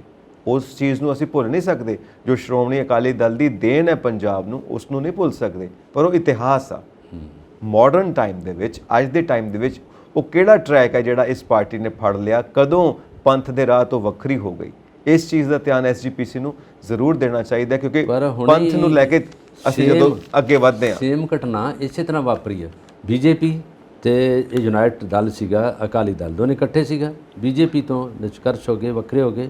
ਇਸੇ ਤਰ੍ਹਾਂ ਜਿਹੜਾ ਬਿਹਾਰ 'ਚ ਹੋ ਗਿਆ, ਨਿਤਿਸ਼ ਕੁਮਾਰ ਨੇ ਆਰਜੇਡੀ ਨਾਲ ਜਿਹੜੇ ਸਮਝੌਤਾ ਕਰ ਲਿਆ ਤੇ ਜਿਹੜਾ ਬੀਜੇਪੀ ਨੂੰ ਦੂਰ ਕਰ ਦਿੱਤਾ ਨਾ, ਇਸ ਕਰਕੇ ਕਰਤਾ ਕਿ ਉਹਨਾਂ ਦੀ ਆਪਣੀ ਮੋਨੋਪੋਲੀ ਬਣ ਗਈ। ਉੱਥੇ ਉਹਨਾਂ ਦੀ ਪਾਵਰਫੁਲ ਸੀ, ਉਹਨਾਂ ਨੂੰ ਪਤਾ ਕਿ ਇਹਨਾਂ ਦਾ ਹੋਲਡ, ਉਹਨਾਂ ਨੇ ਇਹਨਾਂ ਦਾ ਹੋਲਡ ਸੈਂਟਰ 'ਚ ਆ। ਖੇਤਰੀ ਪਾਰਟੀਆਂ 'ਚ ਅਸੀਂ ਦੋਵੇਂ ਹੈਗਾ। ਨਾਲ ਉਹਨਾਂ ਨੇ ਜਿਹੜਾ ਲਾਲੂ ਯਾਦਵ ਜੀ ਦਾ ਬੇਟਾ, ਉਹਨੂੰ ਡਿਪਟੀ ਸੀਐਮ ਦਾ ਅਹੁਦਾ ਦੇ ਦਿੱਤਾ ਤੇ ਆਪ ਦੁਬਾਰਾ ਸੀਐਮ ਬਣ ਗਏ। ਔਰ ਉਸੇ ਤਰ੍ਹਾਂ ਦਾ ਉਹਨਾਂ ਨੇ ਯੋਜਨਾ ਬਣਾ ਕੇ ਰਾਤੋਂ ਰਾਤ ਹੀ ਤਖਤਾ ਉਲਟਾ ਕੇ ਵਧੀਆ ਤਰੀਕੇ ਨਾਲ ਨਜਿੱਠ ਲਿਆ। ਇਹੀ ਮਸਲਾ ਇਹਨਾਂ ਦਾ ਅਕਾਲੀਆਂ ਦਾ ਸੀਗਾ। ਪਰ ਇੱਥੇ ਤਾਂ ਆਪ ਸਰਕਾਰ ਆ ਕੇ ਗੱਦੀ ਤੇ ਬਿਰਾਜਮਾਨ ਹੋ ਗਈ, ਇੱਥੇ ਤਾਂ ਦੂਜਾ ਕੰਮ ਹੋ ਗਿਆ ਨਾ। ਪਰ ਉੱਥੇ ਪਾਵਰਫੁਲ ਪਾਰਟੀ ਉਹੀ ਸੀ ਰਹੀਆਂ, ਕਿਉਂਕਿ ਇਹ ਨਿਤਿਸ਼ ਕੁਮਾਰ ਜੀ ਪਹਿਲਾਂ ਅਟਲ ਬਿਹਾਰੀ ਵਾਜਪਾਈ ਦੇ ਰਾਜ 'ਚ ਜਦੋਂ ਉਹ ਉੱਥੇ ਦੇ ਪ੍ਰਧਾਨ ਮੰਤਰੀ ਸੀ, ਖੁਦ ਉੱਥੇ ਆਪ ਮੰਤਰੀ ਰਹੇ ਆ ਔਰ ਉਹਦੇ 'ਚ ਸੀਨੀਅਰ ਮਿਨਿਸਟਰ ਰਹੇ ਆ। ਇਹਨਾਂ ਦਾ ਹਿਸਟਰੀ ਸੈਂਟਰ ਨਾਲ ਵੀ ਜੁੜੀ ਹੈ ਤੇ ਇੱਧਰ ਵੀ ਹੈਗੀ ਹੈ। ਔਰ ਲਾਲੂ ਯਾਦਵ ਔਰ ਨਿਤਿਸ਼ ਕੁਮਾਰ ਪੈਰਲਲ ਇੱਕੋ ਜਿਹੇ ਨੇਤਾ ਵਾ, ਔਰ ਇਹਨਾਂ ਨੂੰ ਪਤਾ ਵੀ ਦੋ ਜਣੇ ਅਸੀਂ ਹੈਗੇ ਹਾਂ। ਲਾਲੂ ਯਾਦਵ ਤਾਂ ਠੀਕ ਨਹੀਂ, ਉਹਨਾਂ ਦੀ ਸਿਹਤ, ਉਹ ਤਾਂ ਐਡਮਿਟ AMC ਵੀ ਰਹੇ ਆ ਸਾਰਾ ਕੁਝ, ਪਰ ਉਹਨਾਂ ਦੇ ਬੱਚੇ ਅੱਗੇ ਹੈਗੇ ਔਰ ਬੜੇ ਵਧੀਆ ਹੋਲਡ ਉਹਨਾਂ ਦਾ ਆਰਜੇਡੀ ਦਾ ਬਿਹਾਰ 'ਚ। ਗੱਲ ਇਹ ਹੈ ਕਿ ਜਦੋਂ ਆਪਾਂ ਐਸਜੀਪੀਸੀ ਦੀ ਗੱਲ ਕਰਦੇ ਹਾਂ, ਸ਼੍ਰੋਮਣੀ ਅਕਾਲੀ ਦਲ ਦੀ ਕਰਦੇ ਹਾਂ, ਤਾਂ ਐਸਜੀਪੀਸੀ ਦਾ ਜਿਹੜਾ ਸਟੇਟਸ ਹੈ ਉਹ ਉੱਤੇ ਆ ਸ਼੍ਰੋਮਣੀ ਅਕਾਲੀ ਦਲ ਨਾਲ। ਇਸ ਕਰਕੇ ਐਸਜੀਪੀਸੀ ਦੀ ਚੱਲਣੀ ਚਾਹੀਦੀ ਹੈ ਸ਼੍ਰੋਮਣੀ ਅਕਾਲੀ ਦਲ ਦੇ ਉੱਤੇ। ਇਹ ਨਹੀਂ ਕਿ ਸ਼੍ਰੋਮਣੀ ਅਕਾਲੀ ਦਲ ਦੀ ਐਸਜੀਪੀਸੀ ਦੇ ਉੱਤੇ ਚੱਲੇ ਤੇ ਸ਼੍ਰੋਮਣੀ ਅਕਾਲੀ ਦਲ ਆਪਣੇ ਮੁਤਾਬਿਕ ਐਸਜੀਪੀਸੀ ਨੂੰ ਚਲਾਉਣ ਦੀ ਕੋਸ਼ਿਸ਼ ਕਰੇ। ਆ ਨਹੀਂ ਹੋਣਾ ਚਾਹੀਦਾ। ਐਸਜੀਪੀਸੀ ਆਪਣੀ ਮਰਜ਼ੀ ਨਾਲ ਸ਼੍ਰੋਮਣੀ ਅਕਾਲੀ ਦਲ ਨੂੰ ਸੰਕੇਤ ਦੇਵੇ, ਇਨਸਟਰਕਸ਼ਨਸ ਦੇਵੇ, ਆਦੇਸ਼ ਦੇਵੇ ਕਿ ਤੁਸੀਂ ਕਿਸ ਹਿਸਾਬ ਨਾਲ ਪੰਥ ਦੇ ਰਾਹ ਤੇ ਚੱਲਦੇ ਹੋਏ ਮੁੜ ਤੋਂ ਪੰਥ ਦੀ ਕਮੇਟੀ, ਪੰਥ ਦੀ ਪਾਰਟੀ ਕਿਵੇਂ ਬਣਾਉਣੀ ਹੈ। ਕਿਉਂਕਿ ਐਸਜੀਪੀਸੀ ਦੀ ਰਿਸਪੌਂਸਿਬਿਲਿਟੀ ਬਣਦੀ ਹੈ, ਜੇ ਐਸਜੀਪੀਸੀ ਸੰਕੇਤ ਦੇ ਰਹੀ ਹੈ, ਦਖਲ ਅੰਦਾਜ਼ੀ ਦਾ ਸੰਕੇਤ ਦੇ ਰਹੀ ਹੈ ਕਿ ਉਹਨਾਂ ਦੇ ਖਿਲਾਫ ਕਾਰਵਾਈ ਕਰਨ ਦਾ, ਤਾਂ ਐਸਜੀਪੀਸੀ ਦੀ ਜ਼ਿਆਦਾ ਰਿਸਪੌਂਸਿਬਿਲਿਟੀ ਹੈ। ਔਰ ਇੱਕ ਗੱਲ ਆਪਾਂ ਦੁਬਾਰਾ ਵੀ ਕਵਾਂਗੇ ਕਿ ਜਿਹੜੇ 10 ਸਾਲ ਅਕਾਲੀ ਦਲ ਨੂੰ ਮਿਲੇ ਸੀ, ਸ਼੍ਰੋਮਣੀ ਅਕਾਲੀ ਦਲ ਨੂੰ ਲਗਾਤਾਰ ਜਦੋਂ ਰਿਪੀਟ ਹੋਏ ਨੇ, ਉਹ 10 ਸਾਲਾਂ ਦਾ ਇਸਤੇਮਾਲ ਬਾਖੂਬੀ ਕੀਤਾ ਹੁੰਦਾ ਤਾਂ ਇਹਨਾਂ ਨੂੰ ਪੰਜਾਬ ਵਿੱਚੋਂ ਕੋਈ ਹਿਲਾ ਨਹੀਂ ਸਕਦਾ ਸੀ। ਕਿਉਂਕਿ ਖੇਤਰੀ ਪਾਰਟੀ ਹੈ, ਪੰਜਾਬ ਵਾਸੀਆਂ ਨੂੰ ਵੀ ਇਸ ਪਾਰਟੀ ਤੋਂ ਬੜੀ ਉਮੀਦ ਹੈ, ਇਸ ਪਾਰਟੀ ਨੂੰ ਕੋਈ ਹਿਲਾ ਨਹੀਂ ਸਕਦਾ ਸੀ। ਪਰ ਕੋਈ ਗਲਤੀਆਂ ਹੋਈਆਂ ਤਾਂ ਅੱਜ ਕੀ ਹੋਇਆ, ਸਿਰਫ 3 ਸੀਟਾਂ। ਇਹ ਗਲਤੀਆਂ ਦਾ ਨਤੀਜਾ ਹੈ ਜੋ ਜਨਤਾ ਨੇ ਨਕਾਰਿਆ ਹੈ, ਆਪਣੀਆਂ ਕੀਤੀਆਂ ਗਲਤੀਆਂ ਦਾ ਨਤੀਜਾ ਹੈ। ਮੁੜ ਤੋਂ ਸਥਾਪਿਤ ਹੋਣਾ ਹੈ ਤਾਂ ਐਸਜੀਪੀਸੀ ਦੀ ਨਿਗਰਾਨੀ 'ਚ ਸਥਾਪਿਤ ਹੋਵੋ ਔਰ ਪੰਥ ਦੇ ਰਾਹ ਤੇ ਤੁਰ ਕੇ ਨਵਾਂ ਰੂਪ ਧਾਰਨ ਕਰੋ ਤਾਂ ਕਿ ਲੋਕ ਐਕਸੈਪਟ ਕਰਨ, ਲੋਕਾਂ ਦਾ ਵਿਸ਼ਵਾਸ ਬਣੇ। ਕਿਉਂਕਿ ਅੱਜ ਸ਼੍ਰੋਮਣੀ ਅਕਾਲੀ ਦਲ ਲੋਕਾਂ ਦੀ ਸੋਚ ਦਾ ਹਿੱਸਾ ਨਹੀਂ, ਲੋਕ ਵਿਸ਼ਵਾਸ ਨਹੀਂ ਕਰਦੇ। ਵੈਸੇ ਵੱਧ ਤੋਂ ਵੱਧ ਸਿਆਸਤ ਕਹਿੰਦੀ ਹੈ, ਜਿਵੇਂ ਹਿਸਟਰੀ ਵੇਖ ਲਓ, ਸਿਆਸਤ ਕਹਿੰਦੀ ਹੈ ਵੱਧ ਤੋਂ ਵੱਧ ਇੱਕ ਟਰਮ, ਦੂਜੀ ਤੋਂ ਦੂਜੀ ਟਰਮ, ਤੀਜੀ ਟਰਮ ਬਹੁਤ ਮੁਸ਼ਕਿਲ ਨਾਲ ਆਉਂਦੀ ਹੈ। ਇਹਦਾ ਨਾ ਅਮਰੀਕਾ 'ਚ ਆਈ ਆ ਤੇ ਨਾ ਇੰਗਲੈਂਡ 'ਚ ਆਈ ਆ। ਲੋਕ ਪਰਖ ਲੈਂਦੇ, ਵੇਖ ਲੈਂਦੇ ਆ। ਔਰ ਪਤਾ ਕੀ ਹੁੰਦਾ, ਜਿਹੜੀ ਸਟੈਗਨੇਸ਼ਨ ਆ ਜਾਂਦੀ ਉਹਦੇ 'ਤੇ, ਖੜੋਤ ਆ ਜਾਂਦੀ ਪਾਰਟੀ ਦੇ। ਪਾਰਟੀ ਉਦੋਂ ਕੰਮ ਕਰਦੀ ਹੈ ਜਦੋਂ ਨਵੇਂ ਹੁੰਦੇ ਆ। ਅਫਸਰ ਉਦੋਂ ਆ ਕੇ ਕੰਮ ਪਹਿਲੋਂ ਕਰਦਾ ਵਾ ਜਦੋਂ ਉਹਨੇ ਟੇਕ ਓਵਰ ਕੀਤਾ, ਹੈ ਨਾ। ਜਿੱਦਾਂ ਹੁਣ ਪੰਜਾਬ ਪੁਲਿਸ ਦੇ ਡਾਇਰੈਕਟਰ ਜਨਰਲ ਪੁਲਿਸ ਨਵੇਂ ਆਏ ਨੇ, ਰਾਹੁਲ ਯਾਦਵ ਜੀ, ਉਹਨਾਂ ਨੇ ਆ ਕੇ ਬੜਾ ਕੁਛ ਤਾਣਾ ਬਾਣਾ ਨਵੇਂ ਤਰੀਕੇ ਨਾਲ ਬਣਾਤਾ, ਬਹੁਤ ਕੁਛ ਭੱਜ ਨੱਠ ਕੀਤੀ ਆ ਔਰ ਸਾਰਾ ਕੁਛ ਇੱਕ ਵਿਵਸਥਾ 'ਚ ਲਿਆਂਦਾ। ਔਰ ਅਫਸਰ ਉਦੋਂ ਆ ਕੇ ਸਾਰਾ ਕੁਛ ਇੱਕ ਵਾਰੀ ਵੇਖਦਾ, ਚਾਰੇ ਨੁਕਰਾਂ ਫੋਲਦਾ। ਇੱਕ ਵਾਰੀ ਇਹ ਪਾਰਟੀ ਕਰਦੀ ਹੈ। ਇਹ ਪਾਰਟੀ ਨੇ ਕੀਤਾ। ਬੰਗਾਲ ਦਾ ਦੇਖ ਚੁੱਕੇ ਆ, ਜੋਤੀ ਬਸੂ 25 ਸਾਲ ਲਗਾਤਾਰ ਉਹ ਤਾਂ ਲੈਫਟਿਸਟ ਜਿਹੜੇ ਉੱਥੋਂ ਤੱਕ ਕਰਦੇ ਰਹੇ, ਉਹ ਏਰੀਆ ਕਰਦਾ ਰਿਹਾ। ਸੀਐਮ ਰਹੇ ਨਾਰਥਰਨ ਏਰੀਆ ਨਾ, ਨਾਰਥਰਨ ਏਰੀਆ ਤੇ ਇਹ ਪਾਸੇ ਉਧਰ ਇੱਕ ਮੋਨੋਪੋਲੀ ਬਣ ਜਾਂਦੀ ਹੈ ਪਾਰਟੀ ਦੀ, ਕਰ ਲੈਂਦੇ ਆ। ਕਿਉਂਕਿ ਉੱਥੇ ਦੂਜੀ ਪਾਰਟੀ ਉੱਠਣ ਨਹੀਂ ਦਿੱਤੀ ਉਹਨਾਂ ਨੇ ਕੁਛ ਵੀ। ਜਿੱਥੇ ਹੁਣ ਇਹ ਤੀਜਾ ਫਰੰਟ ਆ ਗਿਆ, 2 ਫਰੰਟ ਨੁਕਰੇ ਲੱਗ ਗਏ। ਤੀਜੇ ਫਰੰਟ ਨੇ ਹੁਣ ਕੀਤਾ, ਜੇ ਇਹ ਹੁਣ ਕਰੂਗਾ, ਜੇ ਇਹ ਥੋੜਾ ਜਿਹਾ ਲਾਪਰਵਾਹੀ ਕਰੂਗਾ ਤਾਂ ਇਹ ਵੀ ਜਾਊਗਾ ਮੁੜ ਕੇ ਹਵਾ 'ਚ। ਇਹ ਗੱਲ ਜੀ। ਚਲੋ ਹੁਣ ਇੱਕ ਆਖਰੀ ਆਪਾਂ ਮੁੱਦਾ ਲੈ ਲੈਂਦੇ, ਫਿਰ ਉਸ ਤੋਂ ਬਾਅਦ ਆਪਾਂ ਦਰਸ਼ਕਾਂ ਤੋਂ ਅਲਵਿਦਾ ਲਵਾਂਗੇ। ਸੁਖਬੀਰ ਬਾਦਲ ਵੱਲੋਂ ਪ੍ਰਧਾਨ ਮੰਤਰੀ ਨੂੰ ਆਜ਼ਾਦੀ ਦਿਵਸ ਮੌਕੇ ਬੰਦੀ ਸਿੰਘਾਂ ਦੀ ਰਿਹਾਈ ਦੀ ਅਪੀਲ। ਚਲੋ ਇਹ ਤਾਂ ਬੜੀ ਵੱਡੀ ਅਪੀਲ ਕੀਤੀ ਇਹਨਾਂ ਨੇ ਕਿਹਾ ਕਿ ਇਹਨੂੰ ਪਹਿਲੋਂ ਅੱਜ ਨਹੀਂ ਗਾ, ਬੜੀ ਵਾਰੀ ਹੁੰਦਾ ਰਿਹਾ। ਔਰ ਜਿਹੜੇ ਪਿਛਲੇ ਇਤਿਹਾਸ ਆ ਮੌਕੇ ਉਦੋਂ ਤੋਂ, ਜਦੋਂ 15 ਅਗਸਤ ਜਾਂ 26 ਜਨਵਰੀ ਆਉਂਦੀ ਹੈ, ਉਦੋਂ ਰਾਸ਼ਟਰਪਤੀ ਔਰ ਸਾਰਿਆਂ ਨੂੰ ਗੁਜ਼ਾਰਿਸ਼ ਕੀਤੀ ਜਾਂਦੀ ਹੈ ਕਿ ਇਹਨਾਂ ਨੂੰ ਕਰੋ। ਕਈ ਵਾਰੀ ਜਿਹੜੀਆਂ ਉਮਰ ਕੈਦ ਆ ਉਹਨਾਂ 'ਚ ਫਾਂਸੀ ਤੱਕ ਵੀ ਰਾਸ਼ਟਰਪਤੀ ਇਹਨਾਂ ਦਿਨਾਂ 'ਤੇ ਆ ਕੇ ਕਈ ਵਾਰੀ ਲੀਨੀਅੰਟ ਤੌਰ 'ਤੇ ਉਹ ਬਖਸ਼ ਦਿੰਦਾ ਸਾਰਾ ਕੁਝ। ਉਹਨਾਂ ਕੋਲ ਇਹ ਪਾਵਰ ਹੈ। ਔਰ ਇਹ ਜਦੋਂ ਇਹਨਾਂ ਨੇ ਹੁਣ ਬੇਨਤੀ ਕੀਤੀ ਆ ਔਰ ਬੜੀ ਦੇਰ ਤੋਂ ਸ਼ੁਰੂਆਤ ਹੋਈ ਆ, ਔਰ ਉਹ ਜਿਹੜੇ ਹੈਗੇ ਬੰਦ ਹੋਏ ਨੇ ਜੇਲ੍ਹਾਂ 'ਚ ਉਹਨਾਂ ਨੇ ਆਪਣੀ ਸਜ਼ਾ ਵੀ ਕੁਝ ਲੋਕਾਂ ਨੇ ਪੂਰੀ ਕਰ ਲਈ ਹੈ। ਔਰ ਇਹਦੇ 'ਚ ਪ੍ਰਧਾਨ ਮੰਤਰੀ ਨੇ ਕਿਹਾ ਸੀਗਾ ਕਿ ਅਸੀਂ ਬਹੁਤ ਜਲਦੀ ਇੱਥੇ ਡਿਸੀਜਨ ਲੈ ਰਹੇ ਹਾਂ ਔਰ ਛੇਤੀ ਤੋਂ ਛੇਤੀ ਇਹਨਾਂ ਨੂੰ ਰਿਹਾ ਕੀਤਾ ਜਾਊਗਾ। ਔਰ ਇਹਦੇ ਪਿੱਛੇ ਸਭ ਤੋਂ ਪਹਿਲੋਂ ਜਿਹੜਾ ਇਹ ਡਿਸੀਜਨ ਆ, ਜਿਹੜੀ ਸਭ ਤੋਂ ਵੱਡੀ ਪੈਰਵਾਈ ਹੈ ਇਹ ਸੁਖਬੀਰ ਬਾਦਲ ਦੀ ਆ। ਔਰ ਇਸ ਅਕਾਲੀ ਦਲ ਨੇਤਾ ਨੇ ਸਭ ਤੋਂ ਪਹਿਲਾਂ ਇਹਨਾਂ ਨੇ ਇਹ ਮੁੱਦਾ ਚੁੱਕਿਆ ਔਰ ਇਹ ਮੈਨੂੰ ਲੱਗਦਾ ਪੂਰਾ ਕਰ ਲੈਣਗੇ। ਔਰ ਇਹਦੇ ਵਿੱਚ ਜਿੰਨੇ ਵੀ ਆ ਇਹਨਾਂ ਦੀ ਸਜ਼ਾ ਹੁਣ ਤੱਕ ਪੂਰੀ ਹੋ ਗਈ ਆ, ਉਹਨਾਂ ਦੇ ਪਰਿਵਾਰ ਵੀ ਉਡੀਕ ਰਹੇ ਆ। ਜੇ ਦੇਖੋ ਜੇ ਉਹਨਾਂ ਨੇ ਕੀਤਾ ਕੁਛ ਹੈਗਾ, ਸਜ਼ਾ ਲੈ ਲਈ, ਉਹਨਾਂ ਨੇ ਆਪਣੀ ਜ਼ਿੰਦਗੀ ਦਾ ਬਹੁਤ ਹਿੱਸਾ ਤੇ ਪੂਰਾ ਕਰ ਦਿੱਤਾ, ਤੇ ਜੇ ਉਹਨਾਂ ਨੂੰ ਹੁਣ ਦੁਬਾਰਾ ਉਸ ਰਿਹਾਈ ਕੀਤੀ ਜਾਵੇ ਤਾਂ ਕੋਈ ਮਾੜੀ ਗੱਲ ਨਹੀਂ, ਕਿਉਂਕਿ ਉਹਨਾਂ 'ਤੇ ਇੱਕ ਤਰਸ ਦੀ ਭਾਵਨਾ ਨਾਲ, ਇੱਕ ਉਹਨਾਂ ਦੇ ਪਰਿਵਾਰ ਦੀ ਭਾਵਨਾ ਨਾਲ ਜਦੋਂ ਉਹਨਾਂ ਨੂੰ ਵਾਪਸ ਲਿਆ ਜਾਵੇ। ਔਰ ਇਹ ਆਜ਼ਾਦੀ ਦੇ ਵਧੀਆ ਦਿਹਾੜੇ 'ਤੇ ਬਹੁਤ ਵੱਡਾ ਡਿਸੀਜਨ ਹੋਊਗਾ। ਬੜੀ ਵੱਡੀ ਅਰਦਾਸ ਹੈ ਔਰ ਸਰਬੱਤ ਦੇ ਭਲੇ ਦੀ ਅਰਦਾਸ ਹੈ, ਕਿਉਂਕਿ ਪੰਜਾਬ ਦੇ ਲੋਕ ਤਾਂ ਲੋਕਾਂ ਦੇ ਭਲੇ ਲਈ ਅਰਦਾਸ ਕਰਦੇ। ਬਿਲਕੁਲ ਸਹੀ ਗੱਲ ਹੈ। ਇਹ ਹਿੰਦੁਸਤਾਨ ਦੀ ਸਰਕਾਰ ਔਰ ਪੰਜਾਬ ਦੀ ਸਰਕਾਰ ਔਰ ਅਕਾਲੀ ਦਲ ਦਾ ਬਹੁਤ ਵੱਡਾ ਮੁੱਦਾ ਵਾ ਔਰ ਸਾਡੇ ਸਾਰਿਆਂ ਲਈ ਬੜੀ ਵੱਡੀ ਭਾਵਨਾ ਹੋ ਕਿ ਇਹ ਮੁੱਦਾ ਪੂਰਾ ਹੋ ਜਾਏ। ਇੱਥੇ ਆ ਕੇ ਨਾ ਹਿਊਮਨ ਰਾਈਟਸ ਦੀ ਗੱਲ ਹੋ ਜਾਂਦੀ ਹੈ। ਜ਼ਰੂਰ। ਸੋ ਅਸੀਂ ਹੁਣ ਇਜਾਜ਼ਤ ਚਾਹਾਂਗੇ ਆਪਣੇ ਦਰਸ਼ਕਾਂ ਕੋਲੋਂ, ਹਾਂਜੀ, ਔਰ ਅਸੀਂ ਚਾਹਾਂਗੇ ਕਿ ਤੁਸੀਂ ਆਪਣੇ ਵਿਚਾਰ ਸਾਨੂੰ ਇਨਬਾਕਸ ਕਰੋ ਤੇ ਸਾਡਾ ਚੈਨਲ ਪੰਜਾਬ ਮਿਲ USA TV ਸਬਸਕ੍ਰਾਈਬ ਕਰੋ। ਸਤਿ ਸ਼੍ਰੀ ਅਕਾਲ। ਸਤਿ ਸ਼੍ਰੀ ਅਕਾਲ।